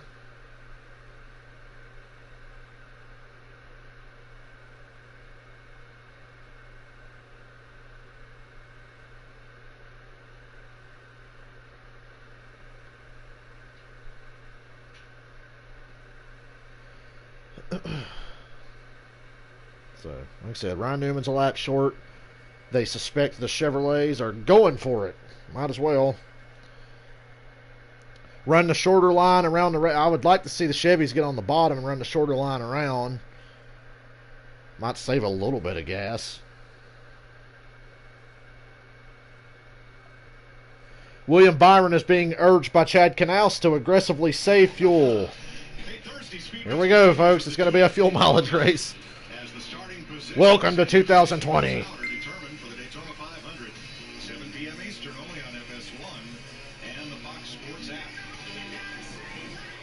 Single file to complete 41 laps, and the strategy is beginning to unfold, as deduced by our Purdue graduate engineer, Ryan Newman. So we're about 4 laps short here. We think the Chevys are trying to go for it. They're saving quite a bit of fuel. Is it mathematically possible? You can save, 3 cents a mile per gallon from where you were that first run. I'll give you 3 laps there, is what you say. So what they know, so they have all the mapping of the fuel flow from that engine. They know from the SFT data that goes to the team's boxes how much throttle position they're actually running. So they can calculate, they can see these other drivers saving fuel. Now what they'll do is they'll let Ryan Newman try to save fuel and see if it's going to make a difference. So why has Joey Logano just stepped out of line? He is alone on the inside, and Because he fancies running in last place. He wants to throw it back to his days at Gibbs where he was nothing. Blaney and Hamlin up there. That's interesting. side by side just ahead of him, Kyle Larson, telemetry. But one thing we can be assured of, our leader, Brad Keselowski, and really those 4 behind him that seem to be pulling away, they're not saving fuel right now. Logano's falling all the way to the back. Well, that's good.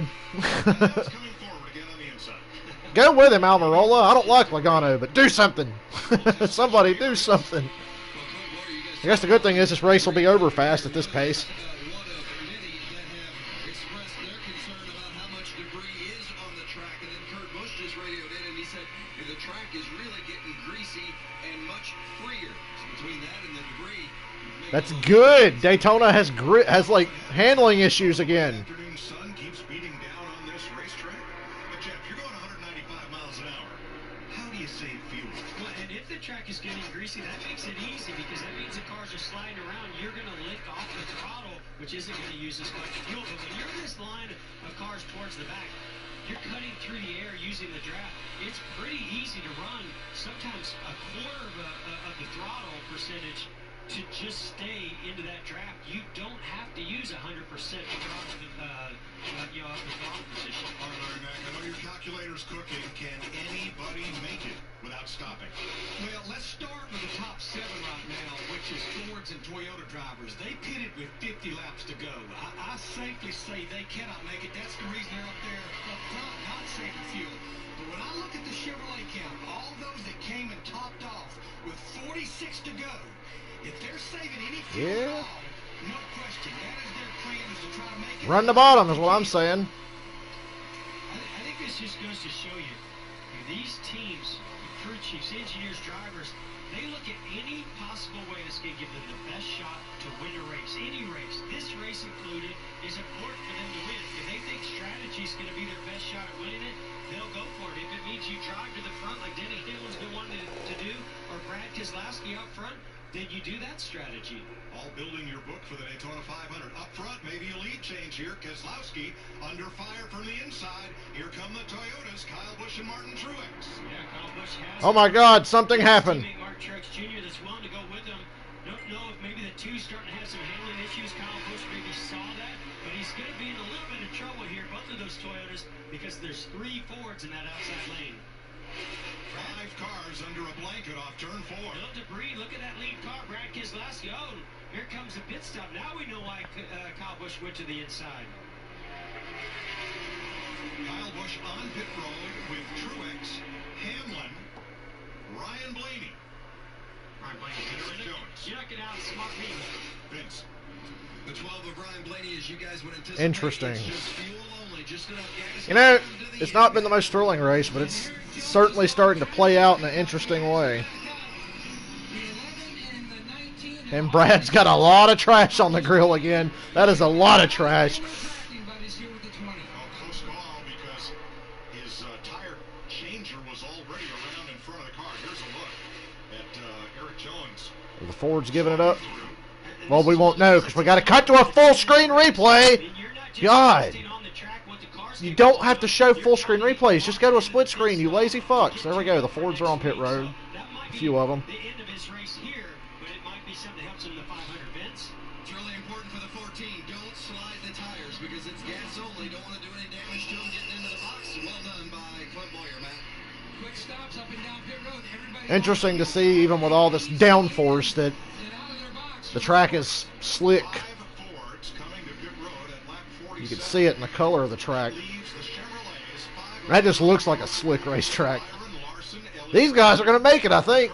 I hope they make it. Like I said, I'm a Hendrick fan, so let's do it. I'm a Hendrick and Chevrolet fan, so that's about the only allegiance I have left in NASCAR. I don't have a favorite driver. I just like Chevrolet and primarily Hendrick Motorsports. Big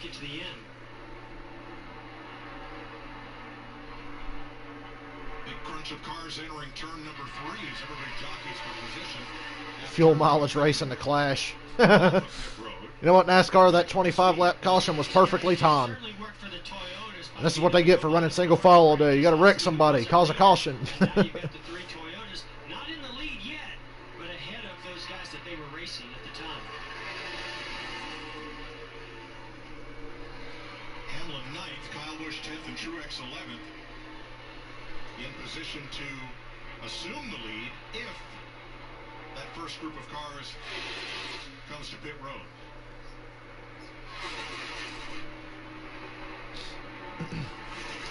Stay out, running out of gas. 5 laps to go when they come back to the line. Different strategies in Can these? play in the Busch. Well, I guess I can't complain. The Toyotas can't figure out if they want to work together or not.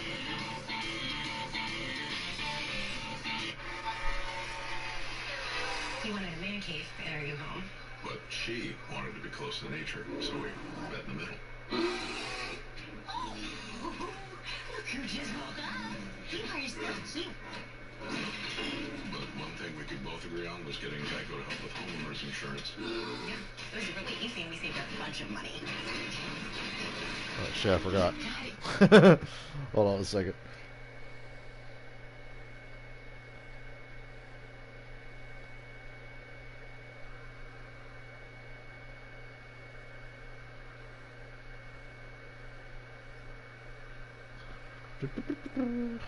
Okay.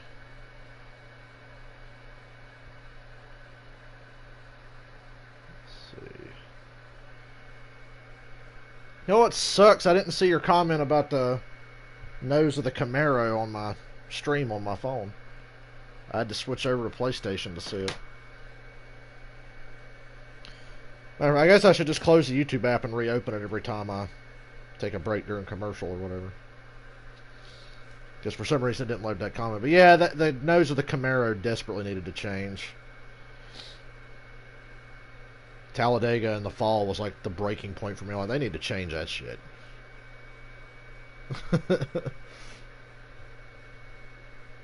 How the fuck is it not showing all the comments? It's not showing all the comments. I mean, there's not many, but...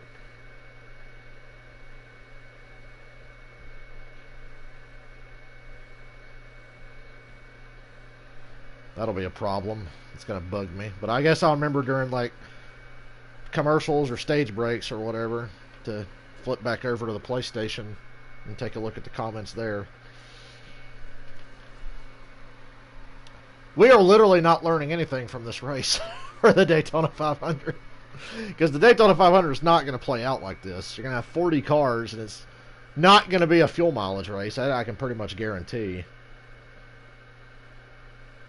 It's going to be avoid a big crash and try not to get fucking flipped at the end or something.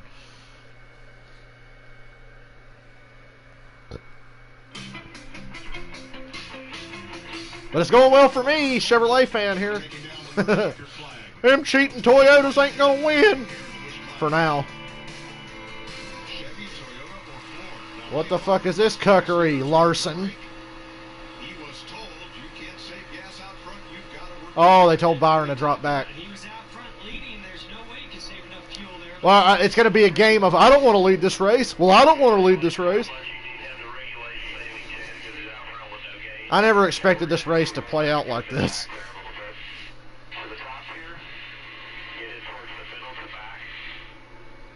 So what are we seeing now with these Chevrolets? Yeah, so that's Tab Boyd and Chad Knaus talking about it. Now you're starting to see it's almost, these are the guys that think, hey, we can make it on fuel. We've got tires. Oh, what a shove. Here, those guys can't make it all the way.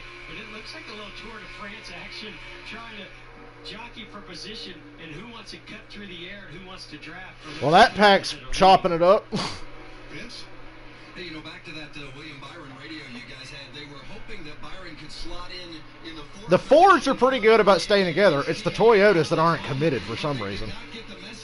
Which then again, there's only 3 of them in that lead draft because Jones is screwed. He got slid through his pit box or whatever.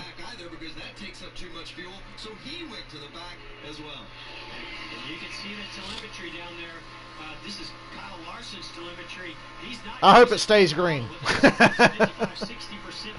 Nah, I hope there's a caution with 2 laps to go the first time somebody makes a move for the lead. And Jeff, look at the stopwatch. This group here is 1.3 seconds a lap faster than the leaders. Ah. They're not saving any fuel. And I got to give Brad Keselowski a lot of credit. Here's full throttle on the telemetry of these drivers.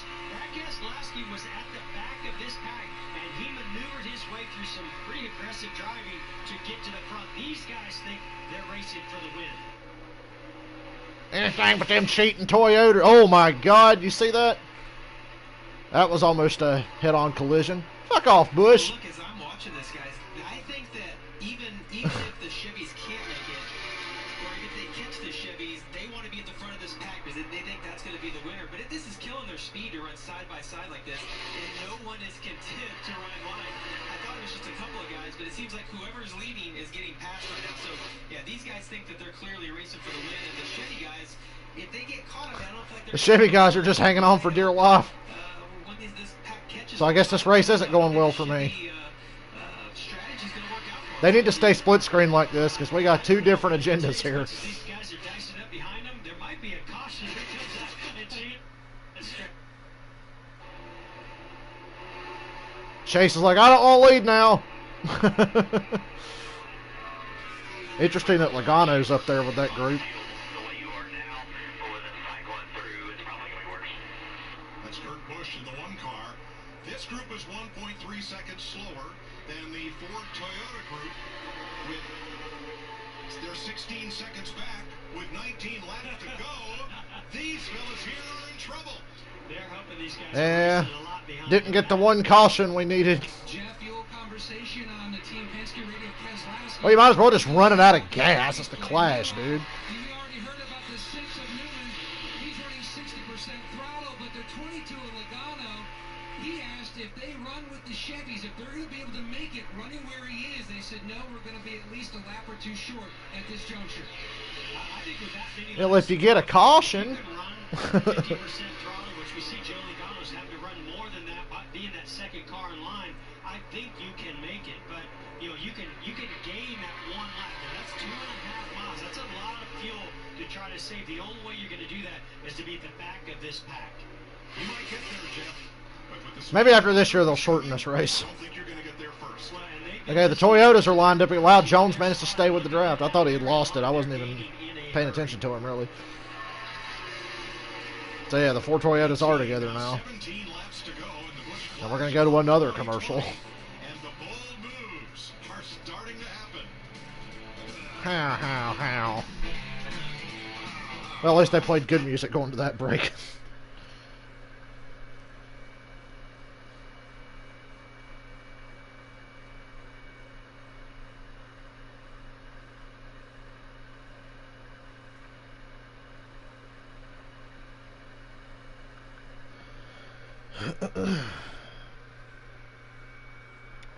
Flip over to the PlayStation one more time.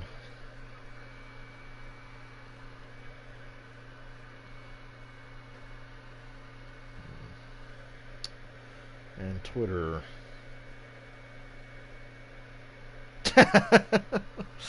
Nothing says excitement like a fuel mileage race at Daytona. So is this what it's going to be like when they go to Las Vegas in 2 weeks and it's a really boring race and I'm just sitting here going, yeah, I got nothing to say.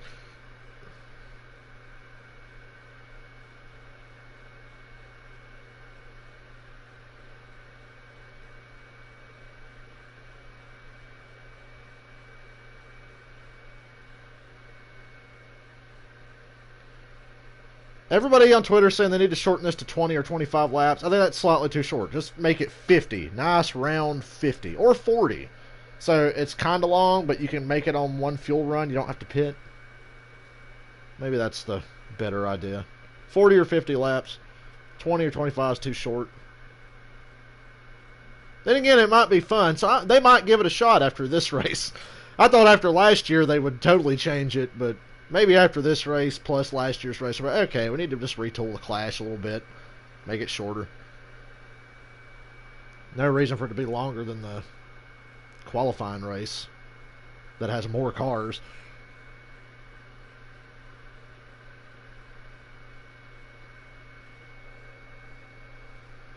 We are back.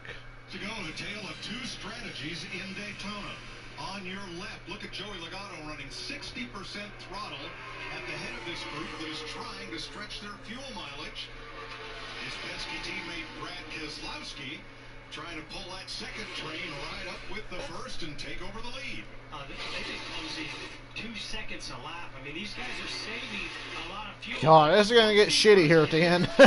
If you're the Chevy guys, what do? Do you pull over and let them go? Because those guys are hauling ass.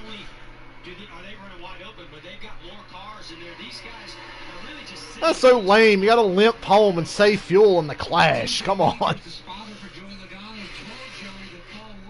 That's a situation I'd be like, fuck it, let's pit and hope for a damn caution. I can't take this shit anymore. Yeah, I'm with Joey. I'd just be like, fuck it, man, pit. Well, that's good they're taking the high lane away from these guys, I guess. Half the field's going to run out of gas.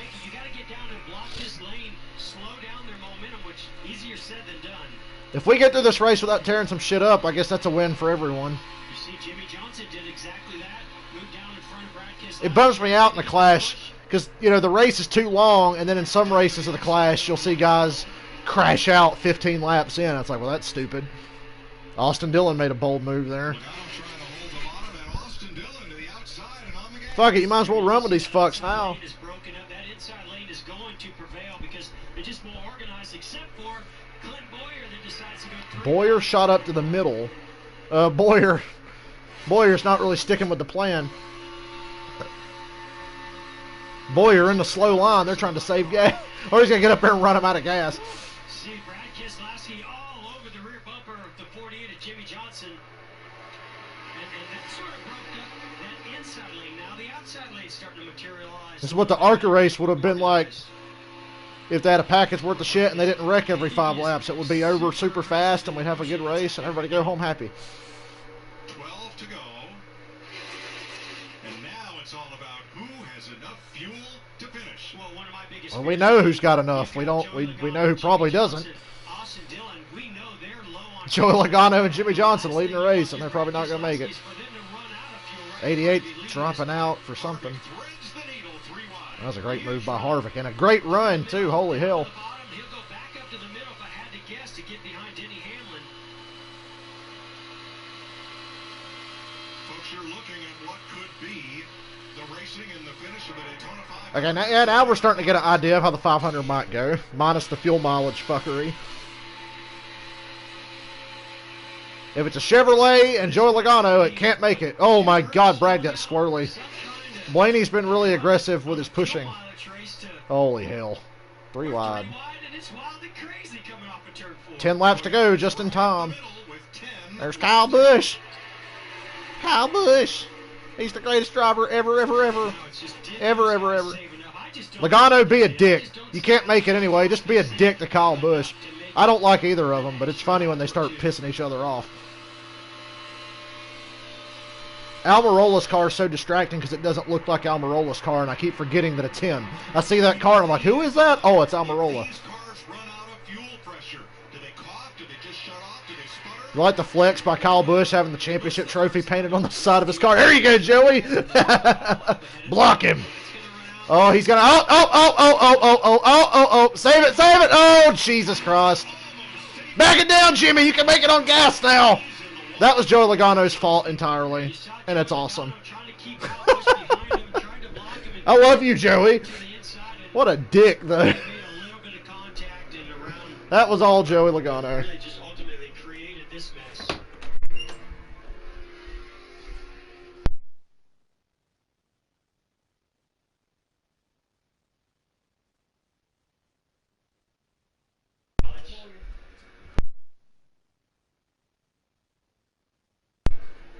So let's see. Hamlin gives Busch a push down the straightaway.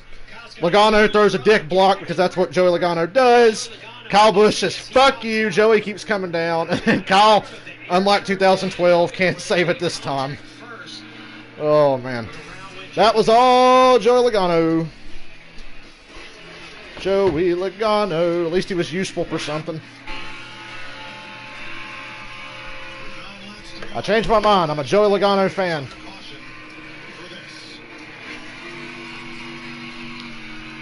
Gonna be interesting to see what Twitter has to say about this.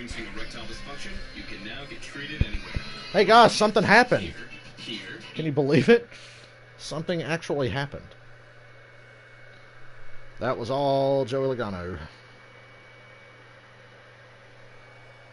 Keselowski's wife is blaming Kyle Busch. Look, I don't like Kyle Busch either, but fucking A, that's all Joey Logano right there. I mean, I was telling him to block because I thought it was funny, but I'm going to be the first to say blocking there makes 0 sense. He's not going to make it to the end. He's going to run out of gas. So, I don't know what his decision-making process was on that one. But I think this will adversely affect Joey Logano and Kyle Busch's well-documented friendship.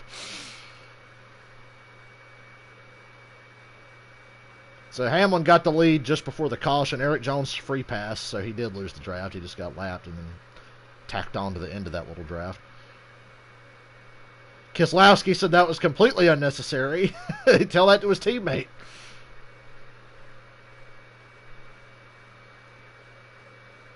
I got a message by friend Dylan.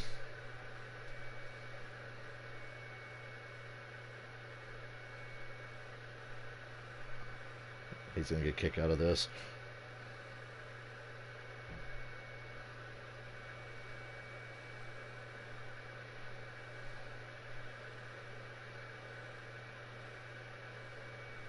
Texted my buddy Dylan. He's stuck at work. I said, Kyle and Joey just killed each other on purpose.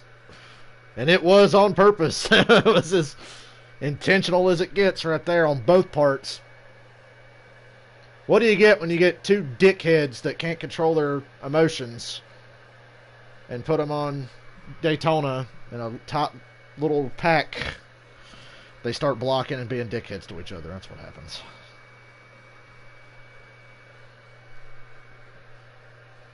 Very serious. Fuck off, XFL commercial. So Jimmy Johnson made it through. Now, if you've known Jimmy Johnson's history in the Clash up until last year, that's a rare sight. Swear for years Jimmy Johnson couldn't finish a damn Clash, but he made it through, and he's going to be in decent position here. Well, now everybody loves the race because the two dickheads took each other out. Kyle Busch's preseason And there goes his Daytona 500 backup car. That car is being hauled back to the garage, as is Brad Keselowski's. Keselowski got jumped too. Like, you see, Joey Logano is way out front, and now here comes a huge run from Kyle Busch. And basically, Joey just tries to block. He does a great job right there. I don't know why he's blocking. He's going to run out of gas. Two guys going for the same spot at 190 miles per hour, and they just made contact. Did Hamlin get any tires smoked or tire rub from that? His teammate Brad Keselowski. A wreck at Daytona that only took out 3 cars. That is a rare sight indeed. And Jimmy Johnson. So you can see, I mean, the 18 of Kyle Busch, he lets off right there to not run in the back of him, but as he goes low, then they make contact. Hard to say if Joey Logano was trying to keep his car a little bit lower there to even continue the block, but they definitely eventually made contact.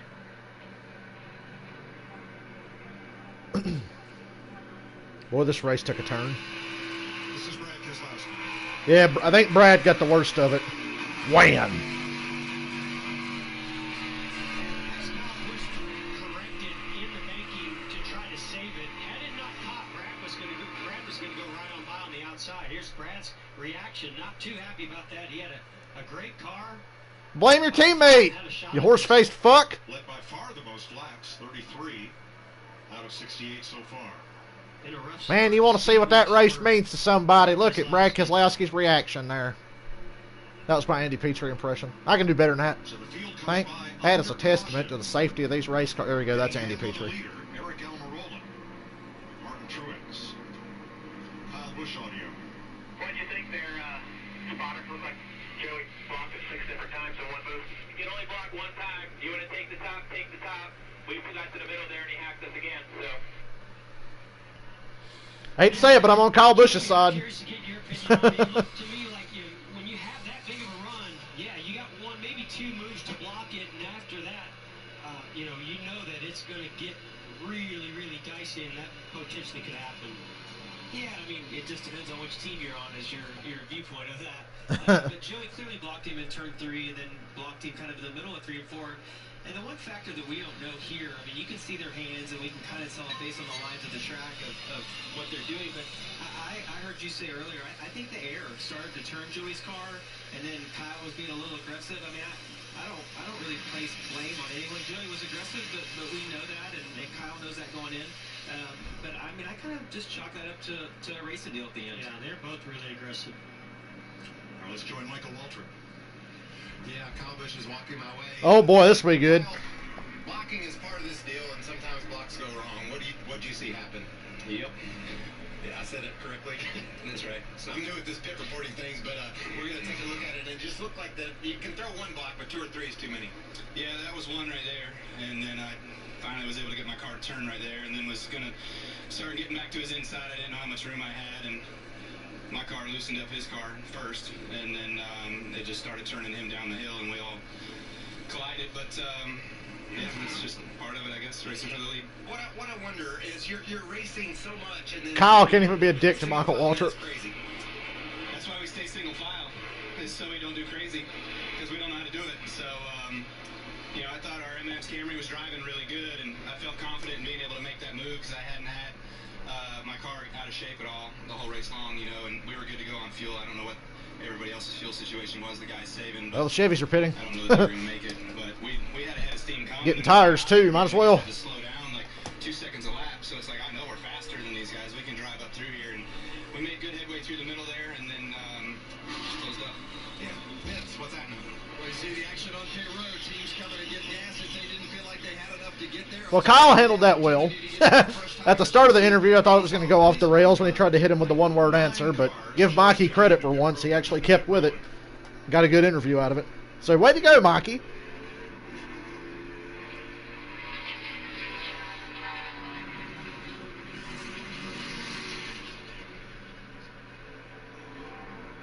This guy on Twitter, are they going to unmute Darrell Waltrip's mic? But is able to continue. Brack is last. He slapped that ambulance so hard. After significant repair. Well, let's see what Jimmy Johnson's heart rate does when there's a crash. Oh yeah, this will be good. The heart rate thing. Is that 109? Here he's checking up. Nothing but smoke trying to avoid this. Well, I would have thought that thing would have spiked up even more. That guy's just cold as ice. That's why he's a 7-time champion. He goes up, what, 3 or 4 beats per minute.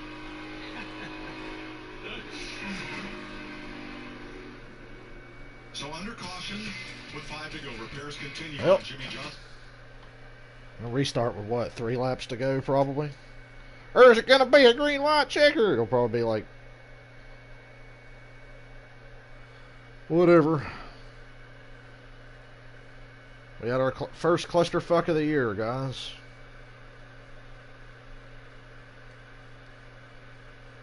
Welcome back, NASCAR.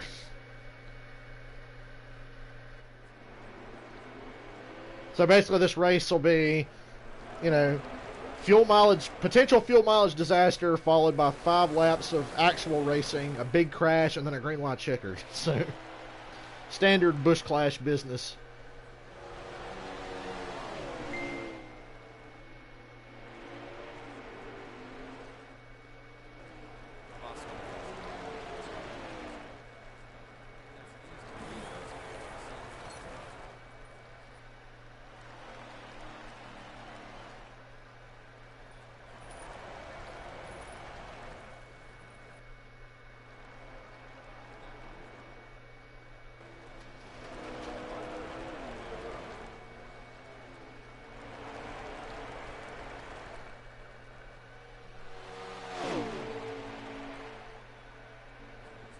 Joey was like, I know, I'll throw some... Okay, I just figured out Joey's strategy. He was like, I'm going to throw a bunch of stupid-ass blocks and cause a big caution, and then I can save some gas and try to make it, or just pit, or just flat-out pit. That was his strategy. Yeah, we'll go with that.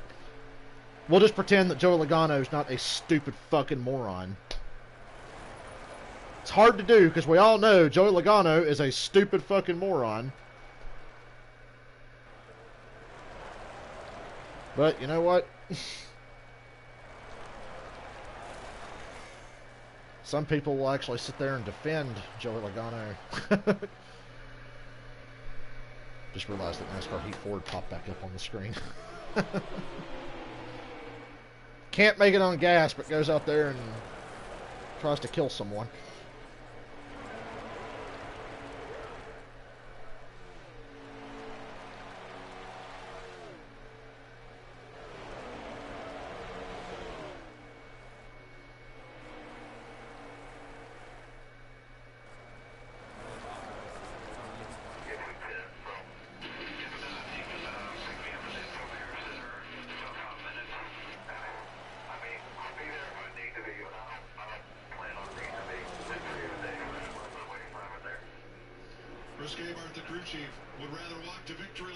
Okay, here we go. Oh, what the hell? Oh, dear God. What the fuck? Well, that's great. That's something.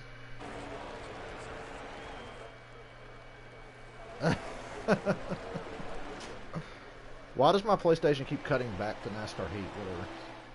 I want to see a replay of this if my TV will ever come back on. What the fuck happened? He's the second car on the outside.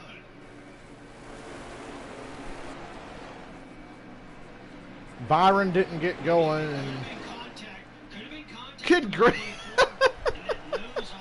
That's just a retarded ass wreck right there. That's... Hold on, I've got to get this shit sorted out because the NASCAR Heat thing keeps coming back up. Okay, PlayStation, I know.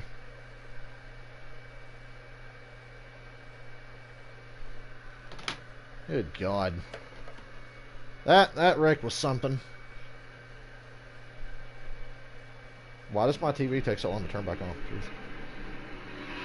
Poor Newman, he should have got through it. So we got Hamlin, Almirola, and Blaney, and it looks like Jimmy Johnson. Oh, Jimmy dodged another one. Jimmy dodged another one, I think. Starts losing control and gets hit.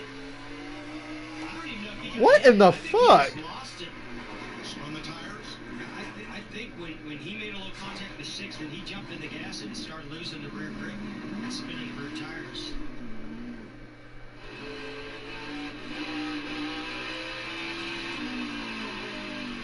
Certainly no wheel spin there on Jimmy Johnson. He had plenty of grip. Unfortunately, yeah, he didn't make too much contact. He might be all right.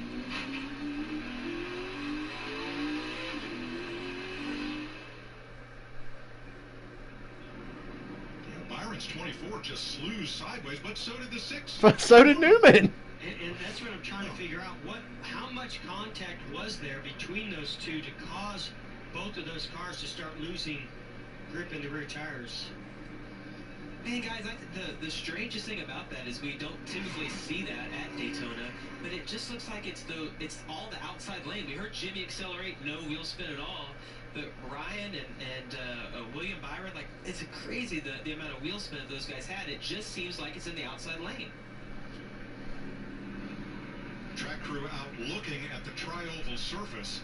Yeah, that was bizarre. 9 cars are under repair on pit road. Well, you know, and the only other thing I would say is the further back you are, you're still in less banking. That might cause those rear tires to spin, where those guys up there in the first 2 rows, a lot easier. You're on the higher banking, so when you go to accelerate, there's less. That was like some ARCA shit. Tires that's going to grip them. Best drivers in the world.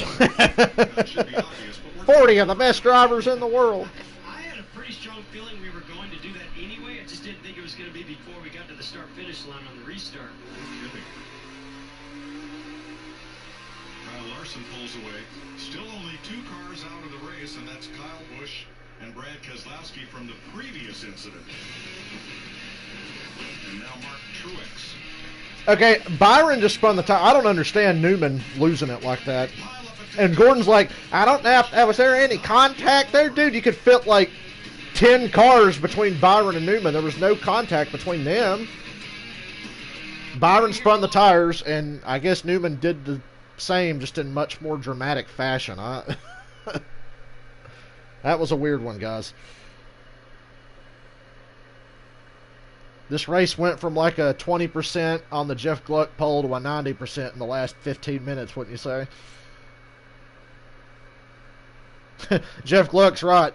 Half of you are blaming Busch, half of you are blaming Logano. I'm in the blame Logano camp. That was pretty much Logano's fault.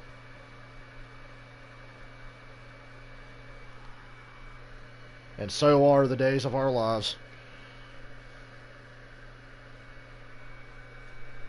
Well, now we're going to get a proper green light checkered. And Jimmy Johnson made it through. 3 cars okay. I'm reading on Twitter the RCR said that the 3 car, the nose got pushed in a little bit, but looks fine. So Austin Dillon's good. Johnson's good. It looked like Eric Jones was good. Hamlin, Almirola. Couldn't tell much anybody else.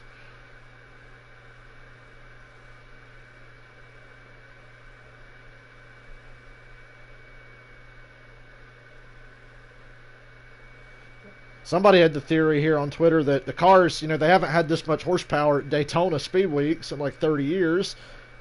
So he thinks they just spun the tires. I mean, I don't know. They've been restarting. They've restarted and started a couple times today. Whatever. Oh, that's a commercial. It's a commercial for Auto Club Speedway. I thought the race was coming back on.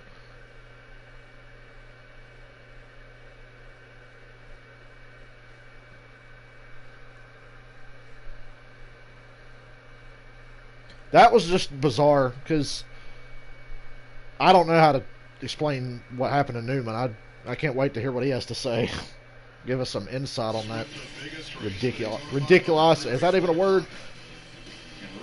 I heard Jericho say it once, and I can't even pronounce it now. William Byron has gone to the garage. He will not hoist the Busch Clash trophy today.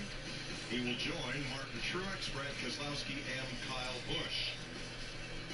Truex involved in that incident, Another one. making the mandatory trip to the Advent Care Center. Bowman's car has seen better days. I don't know if that thing's going to run worth a shit or Well, not. we were worried about if they'd had enough fuel. Now we're concerned, will they have enough fenders to get to the finish?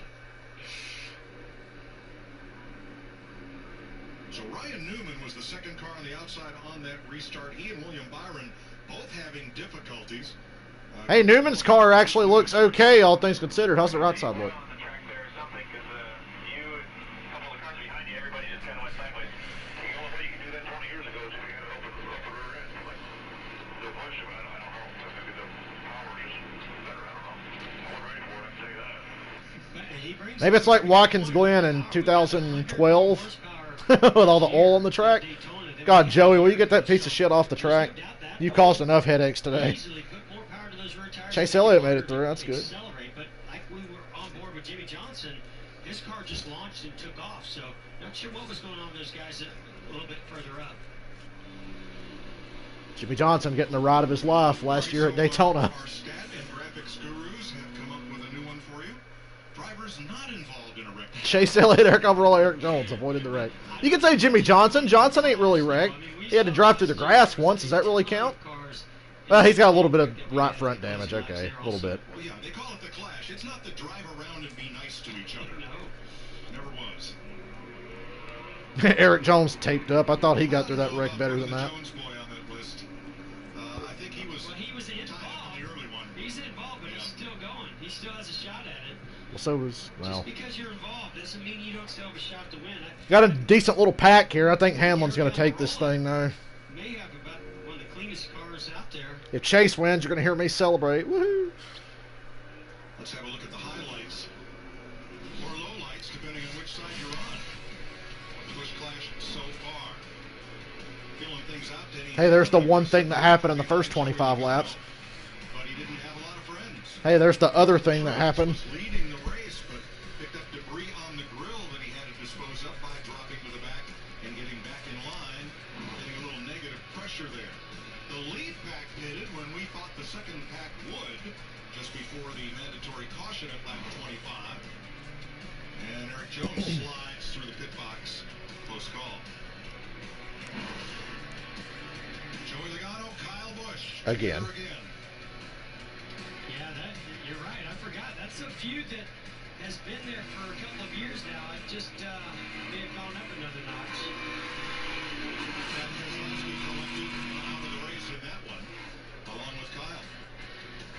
I read on Twitter, Brad is mad at Joey. He does blame Joey for that. He doesn't blame Kyle Busch. He's mad at Joey. Which makes sense to me. Me and Brad are on the same page.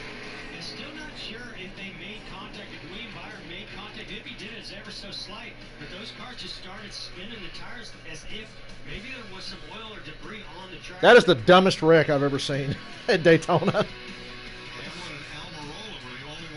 Only in the clash. Here we go. It's a green, white checker. NASCAR overtime. Green, white checker. If the leader takes the white flag under green, the next flag, be it yellow. Get up off your seats. There we go. Go Chase, Ryan Blaney, whoever.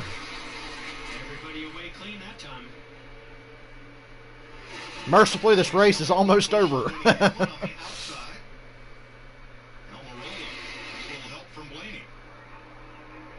Big shove on that outside, but it's not really going anywhere. They're dead even. I thought with Chase shoving like that, I thought, oh God, Denny, get out of the way! Fuck it, ditch his ass. Hamlin's like, screw this. I'm getting. Oh my God, Hamlin just randomly lost it. Jimmy, no! Oh my God, Chase Elliott's the only car left. Chase Elliott is the only car left. This one's going to take the 48 of Jimmy Johnson out this time. Well, we got one, maybe two cars that just crossed the line that might be left in this race. Wow.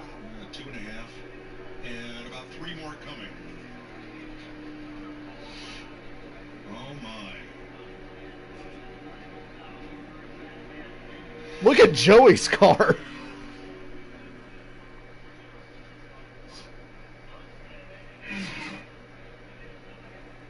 What the fuck happened to Hamlin here? Push coming from Clint Boyer and Joey Logano. I guess he was squirrely getting into the corner. Sends the 11, didn't He sent that thing in there so hard. Oh my You know god. that's a tire that went down. Had to be. Hamlin said on the radio he lost the right rear. Well, and he was afraid of that. That's what that conversation between him and his crew chief, Chris Gabehart, they're worried about that tire rub.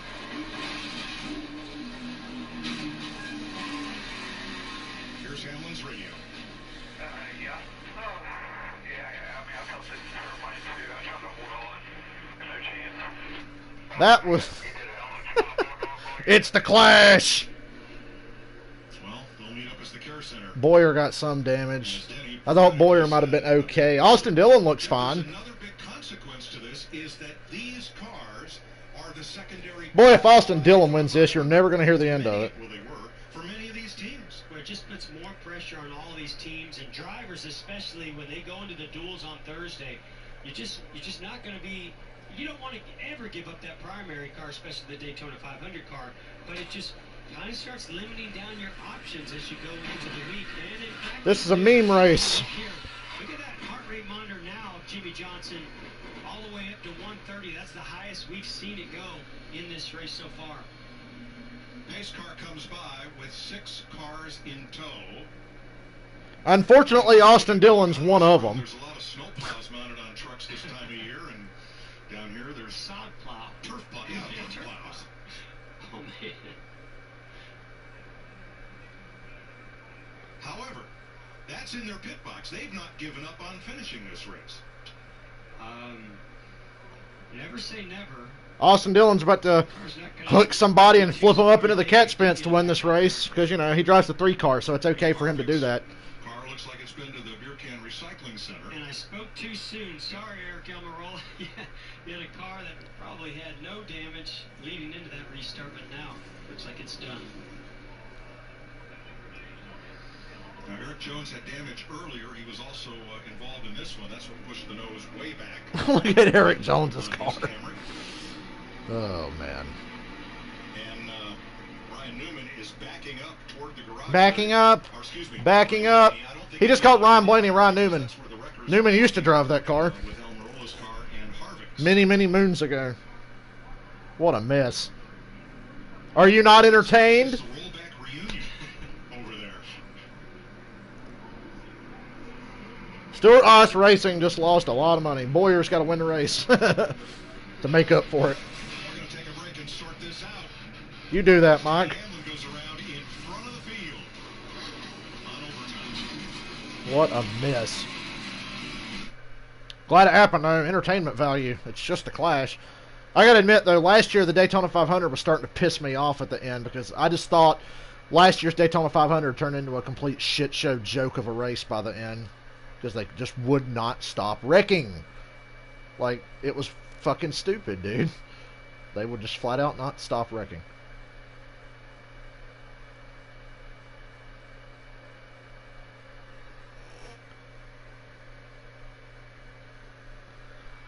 This race, you know, you let a lot slide in this race just because of what it is. But I'm glad we're getting this season off to a really stupid start. It's good for content, good for entertainment value, and actually having something to talk about. God, I got a headache. Could be this headset driving me crazy. But I do it for you.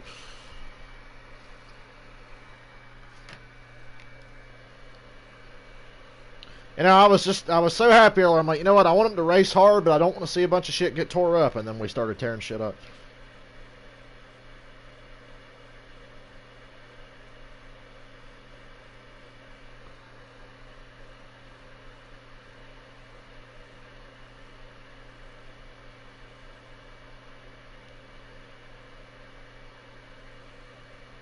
Chase Elliott and Austin Dillon are going to be the last 2 left and have to run on foot to the finish line.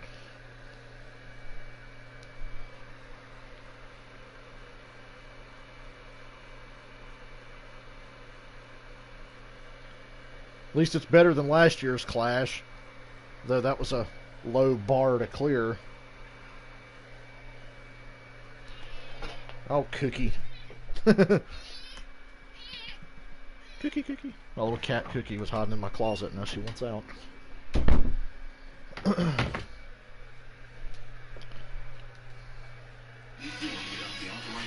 Uh-oh, I'm giving my account of the race without the expressed written consent of NASCAR. I hope they don't show up at my door tonight.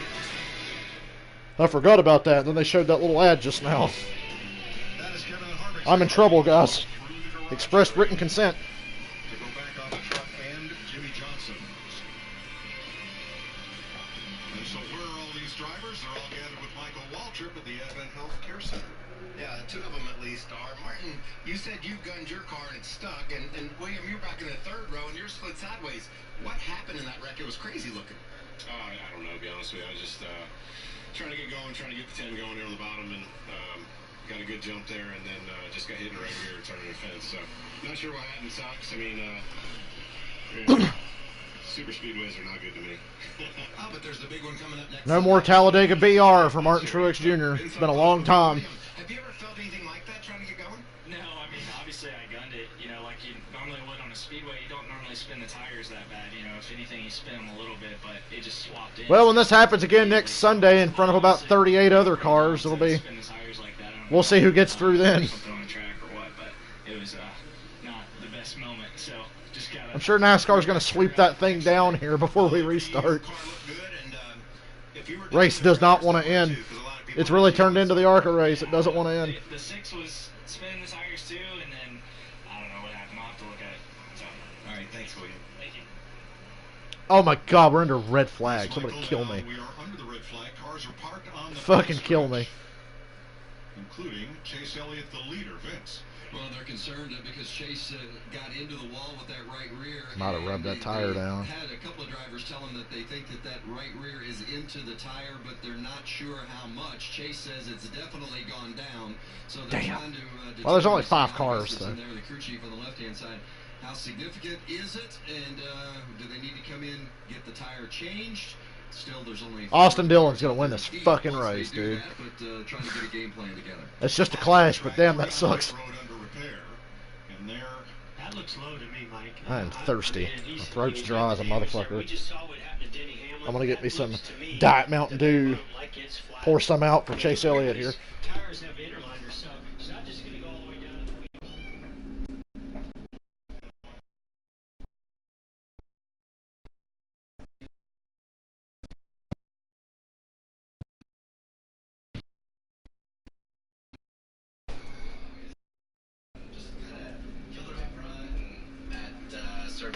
Okay. My throat is... I forgot to even get anything to drink before we started this race. To make it better. So, unfortunate for our Valvoline Camaro. I think overall we had a good day, obviously, with qualifying on the front row for the 500, but bummed out, man. I wanted to go back racing, and I feel like we rode around and then we crashed. So. What's it like to be on the front row for the Daytona? That's usually how it goes. Best feeling in the whole world. Yeah, it's really special. There's a little bit of anxiety that comes along with it, you know, for the duels and not wanting to tear stuff up, but 5 years ago, I think, I came down here and I missed the 500. 2 years later, I was down here with Hendrick Motorsports on the pole, and every year since then, we've been on the front row. So it's just a dream come true to be driving for Rick Hendrick and have Hendrick horsepower under the hoods. And man, our car was really fast today again. Just wrong place at the Kevin Harvick in the background. Thanks, bud. Thank you. Let's dial that guy in right there. Clint Boyer, a little damage on the left rear, but let's talk to him. Hey, Clint, this is Jeff up in the booth. You got me, buddy?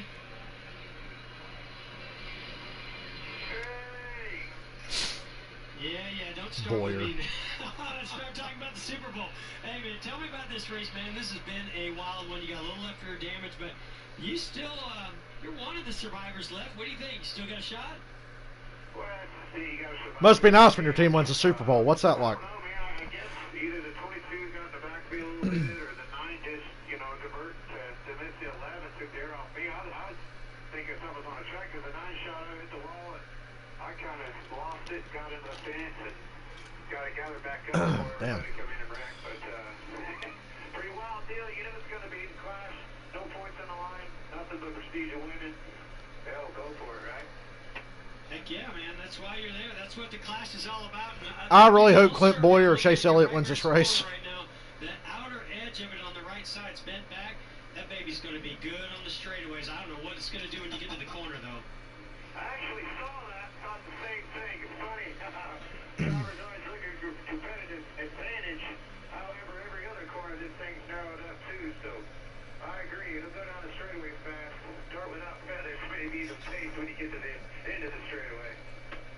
So you're saying it's not going to be a whole lot different than when it's all one piece. It's fun, man. Fun to get the year started off. Hopefully, It's only fun for him because he's still running even though his shit's tore up. You're lucky. You're lucky. But, hey, I know the 5 of you are still going to put on a heck of a show, man. Thanks for talking to us. all right, boys. Let's do it. All right, Clint Boyer, one of the 5 cars sitting on the backstretch that include Chase Elliott, Austin Dillon, Kyle Larson, and Ryan Newman. Michael's been a busy boy down the Care Center. Yeah, I'm talking with Eric Almirola. Hey, Chase, get out of the car and pull the fender like Sterling Marlin. Maybe they won't notice you this time. I think there's only 5 of them left. Yeah, man, what a shame. We had a really fast pure farmland. More like Busch crash, am I right? Boards were really fast. Doug Yates always brings good horsepower every week, but he loves Daytona, and it was shining today. It's going to be a shame if Ford doesn't win this thing, because I feel like we pretty much dominated the race. So, but all in all, it was a good day for us. I know it's not the finish we wanted, but it was productive. New team, new crew chief, working through a lot of the new things that you have to work with the crew chief, the communication, and all those things. So it was a good day. It was productive. We were up front. We were challenging for the win, and it just didn't work out. But the most important one's a week from today. It sure is. Tell all your friends you got a top 10 in Daytona. That's pretty impressive. Eric Almirola currently is scored. Well, this red flag's nice. If you got any household chores to take care of, you got a good hour to do them here before we get going to run 2 more fucking laps and wreck again.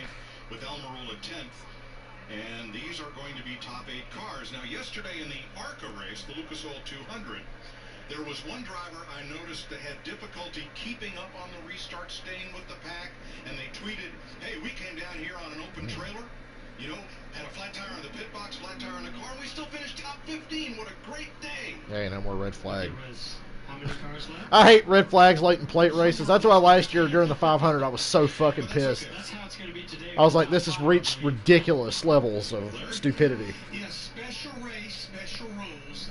You can work on your car under the red flag as long as you are in your pit box. It can't be outside the pit box.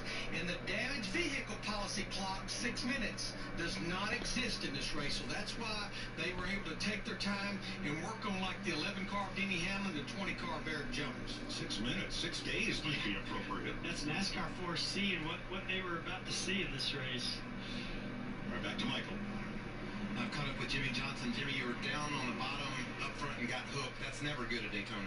No, it isn't. I was still wide open in the gas, so when I got hooked, I had really no time to get to the brake or anything. Tagged the wall pretty good. So it was a good thought. There's no doubt about it. But we learned a lot today about our race car, and I think we're going to have to go in a little different direction for stability with our car. Those Fords and Toyotas be very offensive, can use their bumpers a lot to kind of create opportunity, and we need to get our cars up under us a little better where we can drive them. So you said offensive, not offensive. Correct. Right. Okay. Understand. Your heart rate normally is 39-ish. Resting, yeah. And it went up to 130 in that wreck, almost 90 beats more than normal. Tells you how tense things are out there behind the wheel of one of these cars.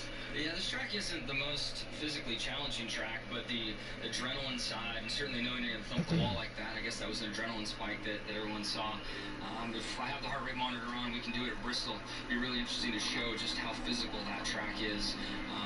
Probably 150, 160 most of the race of that racetrack. Well, we really appreciate you wearing that thing and showing the folks at home You know, how hard it is. super speedway racing's exciting, but when it gets down to this, it just gets ridiculous. Joey Logano and Denny Hamlin have left pit road. Now on overtime, these caution laps, let's see, they're showing Logano and Hamlin both 2 laps down. Everyone else, 6 cars on the lead lap. There's the repair. Chase Elliott. Yeah, I guess, when Denny went around, he just tried to avoid him and went wide. And just This is when super speedway racing crosses into the stupidity threshold, and I see why people hate it. We all love it, but there's a lot of people who really can't stand it. Looks like it's in good shape. So 6 lead lap. Austin Dillon's in the best shape here. Will line up for this restart. With Elliott's pit stop, Austin Dillon assumes the lead. Kyle Larson will be on the front row with Austin Dillon's going to walk into another one. Jones, Elliott, And then the stupid bat. Well, he's already going to be in this race forever because he wanted to do till the 500 pole once. So. Kyle Larson and Joey Logano together again. That was Keselowski letting the Astros know the pitch was coming. You have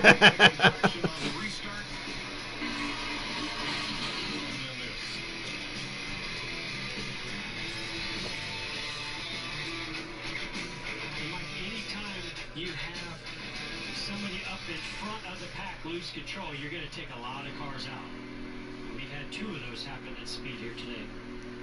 This is about to be even dumber. We've got like 4 capable cars.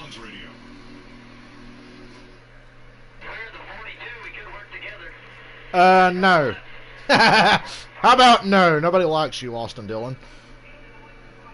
Well, that 42's in the outside lane. He's on the inside lane. I don't see anybody working together right here in these close. Nah, I think teamwork's over at this point. But that 3 car looks like it's in pretty good shape. See Chase Elliott giving Kyle Larson. We have 6 cars on the lead lap. Push, Chase, push. Chase Elliott's counting himself out of this at all. No, I mean, pitting there was not a big deal. He didn't go back far at all, so. Push, Chase. 2-car tandem. Let's do it. On that last restart, if you can get locked into the rear bumper of that car in front of you, you can really get them shoved out. Austin Dillon trying to break up that top line. Don't let Austin Dillon win this race. Please don't let Austin Dillon win this race. Yay, Larson pulls ahead. Stay with him, Chase. Stay with him. Oh, no, no, no, no, no, no, no. Oh. Goodness gracious. Now look at Denny Hamlin. Denny Hamlin is 2 laps down. Don't tell me he can't win. Yeah, I think he just got one of them back. And we did not get to the white flag under green, so we'll rack them, stack them, and try it again. Chase should have stayed with him till the last lap. Skip Boyer back on the radio telling me he's still got a shot. Oh, man.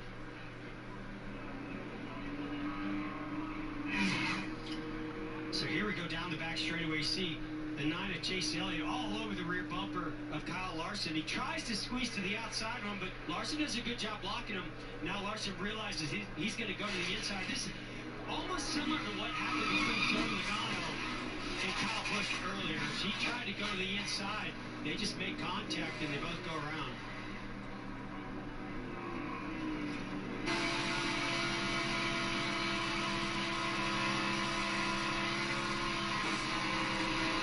We are down to 3 cars that have a shot. I'm speechless, man. Chase should have stayed with him.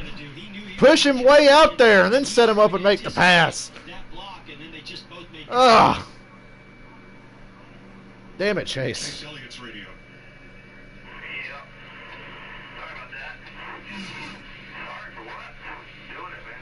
Everybody on Twitter is losing their minds.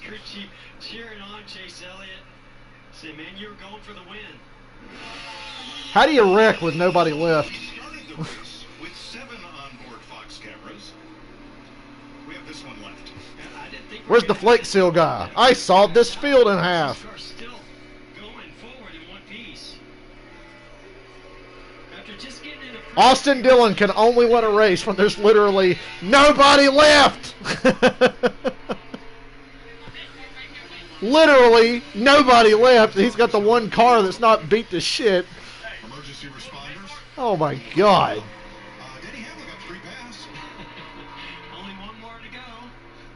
Well, Hamlin's still got a shot. There'll probably be another. The longest Busch clash ever. Well, that's good, Mike Joy. We made history today. Longest Busch clash ever. Aren't you guys happy? It's like the length of the Xfinity Series race. I know, but this garage area is incredible.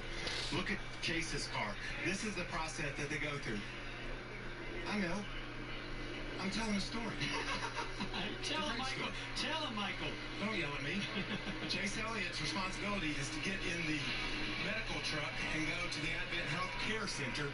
That's where he's going. You can see how tore up this car is. But more importantly, look at Michael just getting all up in the way. These things were $250,000 pristine machines when today started, and just car after car are torn up. You can see there's. We need. I don't know. What can you do? If you shorten the race, they're still going to crash. So shortening the race wouldn't help. For sure. And you Maybe we go back to just, I don't know, 3 green white checkers. Kurt Busch's. And think about this, guys. All these teams have to rip these cars apart, get them where they can get them on a trailer, and then get them back to North Carolina. Jeff, you talked about earlier where these guys, this could be their Daytona 500 backup cars. Not anymore. There's a serious new plan in place. This has been crazy. Ever seen anything like it? Never ever. Never ever. Yeah, that's true. How you doing? Have fun. Michael, the next time we send you to the garage, we're going to put a heart rate monitor on you. Can you borrow Jimmy Johnson's? I'd love to see where your heart rate is at right now.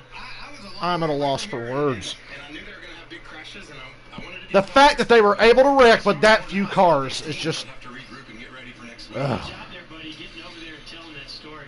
But, man, that's just absolute carnage down there in the garage. This is Battle Royale with cars. Well, Michael's a veteran marathoner. Absolutely. He can run, and he did. Thank you. He's done his running today. I believe what happened there, the little confrontation, was NASCAR trying to explain to Michael, no, he couldn't interview Chase. Chase has to go to the Care Center. But Michael knew that. NHRA Drag Racing is back. It's the Winter Nationals from You hear that?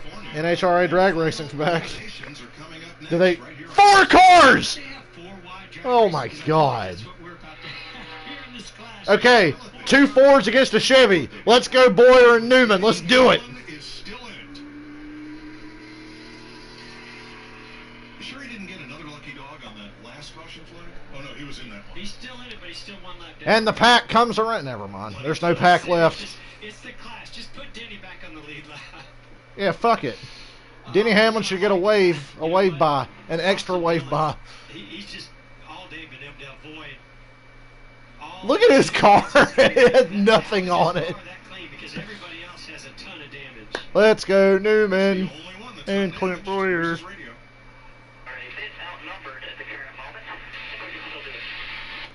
Yeah, they got a good shot. I think Boyer's just going to stick with Austin Dillon at this point, try to set him up, shove him out, set him up, do what Chase Elliott should have done instead of trying to make the move like a lap too fucking early.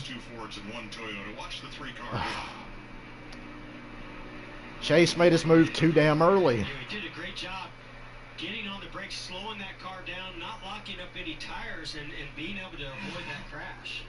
They have a new brake package on that car here for Daytona this year, and he was very quick to congratulate the team, saying that's the only way he missed that wreck. Well, and I like that direction because not only does it help you avoid wrecks like we just saw there, but it helps you get... I can't wait to watch everybody's review of this on YouTube.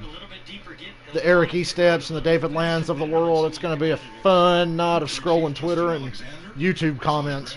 Richard Childress, who owns that team, trying to put the 3 back in victory lane at Daytona once again. He'll have to battle Ryan Newman to And what a way to kick off our little stream deal here. If you're Hamlin, what do you do here? You push Eric Jones?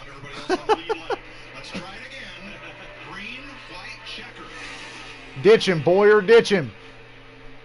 Don't push Austin Dillon to the win.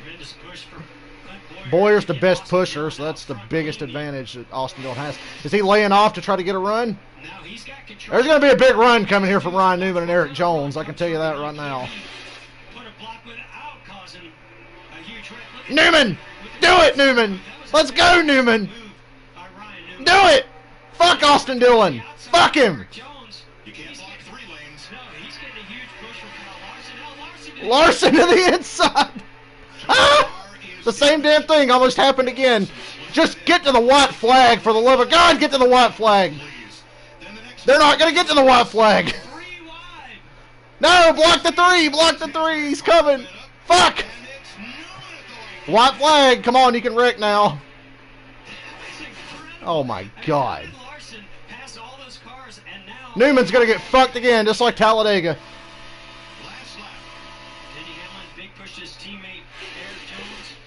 Boyer, don't push Austin Dillon. Please don't push Austin Dillon. Big push on the outside. Austin Dillon got to the inside of Newman. Newman's blocking him.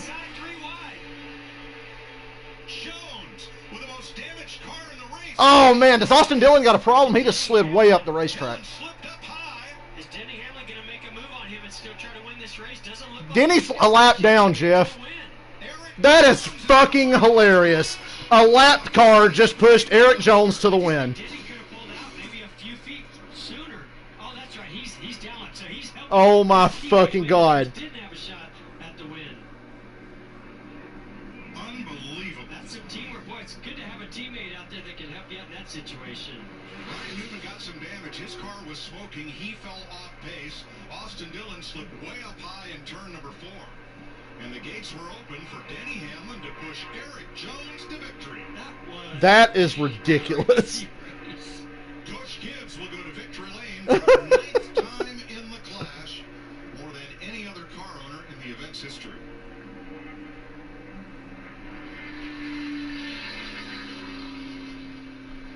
And I don't even know how that hood stayed in place. We had a lapped car, 2-car tandem, a lead lap car to the win. Push on the outside. Well, and I'm a little surprised. You know, Newman got a little bit caught up in the 3-car of Austin Dillon. It was I'm dying, man. Oh my God. How you get pushed to the wind by a lapped car? Their responsibility to let you know big run like that is coming. I just wonder if Newman could have. Oh man, I said at the restart, I'm like, what's Hamlin do here? I mean, he's a lap down. What can he fuck it? He pushed Eric Jones. Oh my God. If I was on the lead lap, I think And Jeff Gordon, forgetting that Hamlin was a lap down, hollering about Hamlin needs to try to win the race. It's just, what a day. What a day. That's a way to start this season for Eric Jones. I just don't even.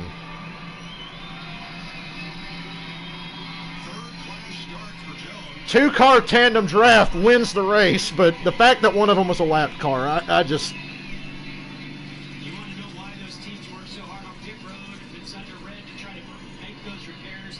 This is why, because you still got to finish this race with the checkered flag waving. And a Toyota still won. A dead gum cheating ass Toyota. I was just wanting them to get to the white flag and end this fucking insanity, man. Michigan's Eric Jones. I was like, this race can't go on any longer like this. It's got to end. Eric Jones. What a clusterfuck. Well, the nose looks more like it Is that the greatest thing you've ever watched? How would you even describe this day? Well, it's not one I would have thought we'd won. It was an awesome race. I got to give a huge thanks to Denny there in the 11.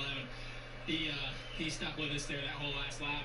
And this thing wasn't the fastest car I don't think left in the race, but you know he brought it home, so I owe him one for that one for sure.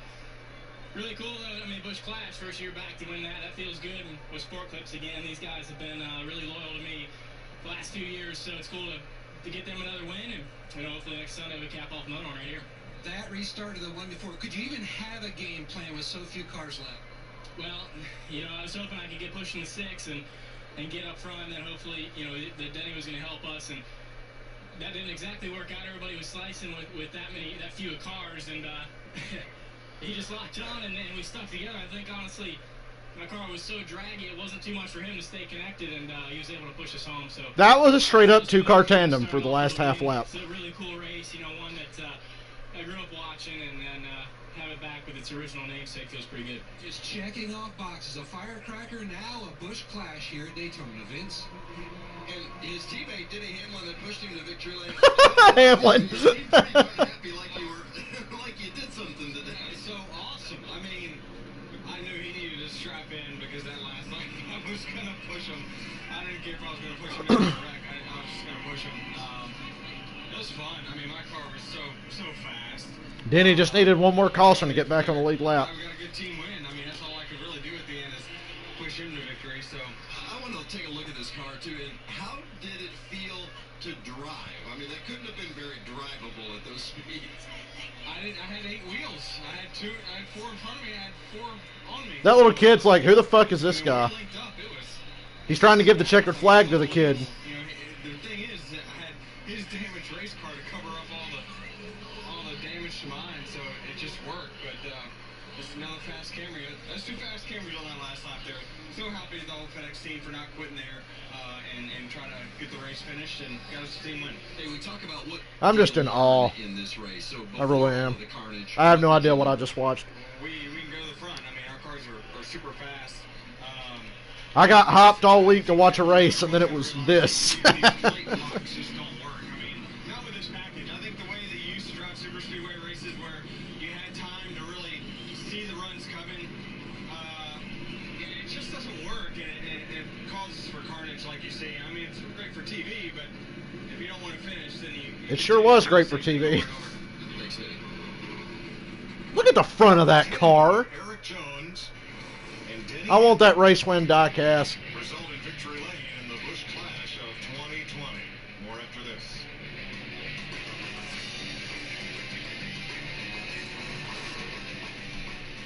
We're off to a good start from left B, but right B is cutting him off now. Left B is making a bit of contact. Oh, we've got a double B going for the inside line. The left B in the first place.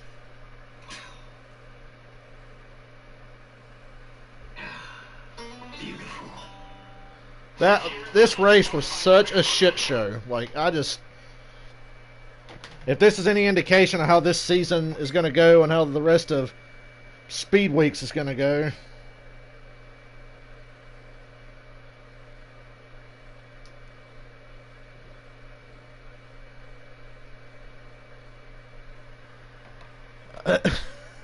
What do you guys think? Thoughts?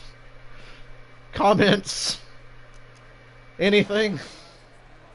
Because I'm all out. I'm exhausted from having to sit here and watch that shit.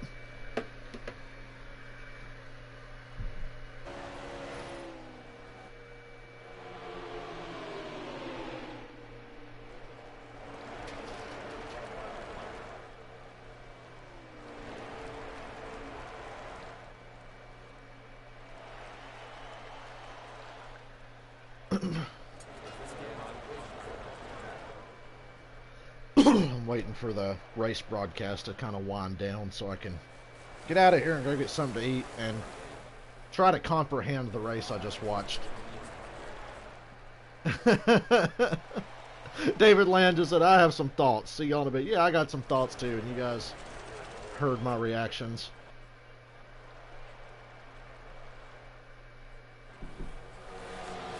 Hold up.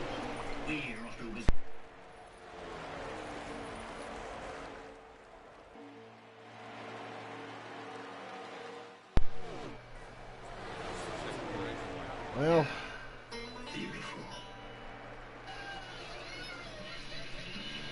Tony Stewart got his wish today. We crashed a lot of cars. And for a while, we thought the pace car had a pretty good showing. Eric Jones, with help from Denny Hamlin, took that damaged car all the way to the checkered flag first. Wins the Busch Clash of 2020. One that will go down in the books as one of the most eventful ever. And it was very eventful for Jones. Look at him sliding through his pit here. Didn't I say, like, a long while ago after that, I thought, well, Jones is fucked. I was wrong. Maybe this race should only be 20, 25 laps, something like that.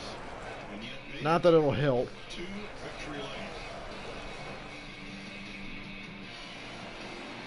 Jones joins us now from Victory Lane. And Eric, tell us about that pit stop where you slid through. What happened?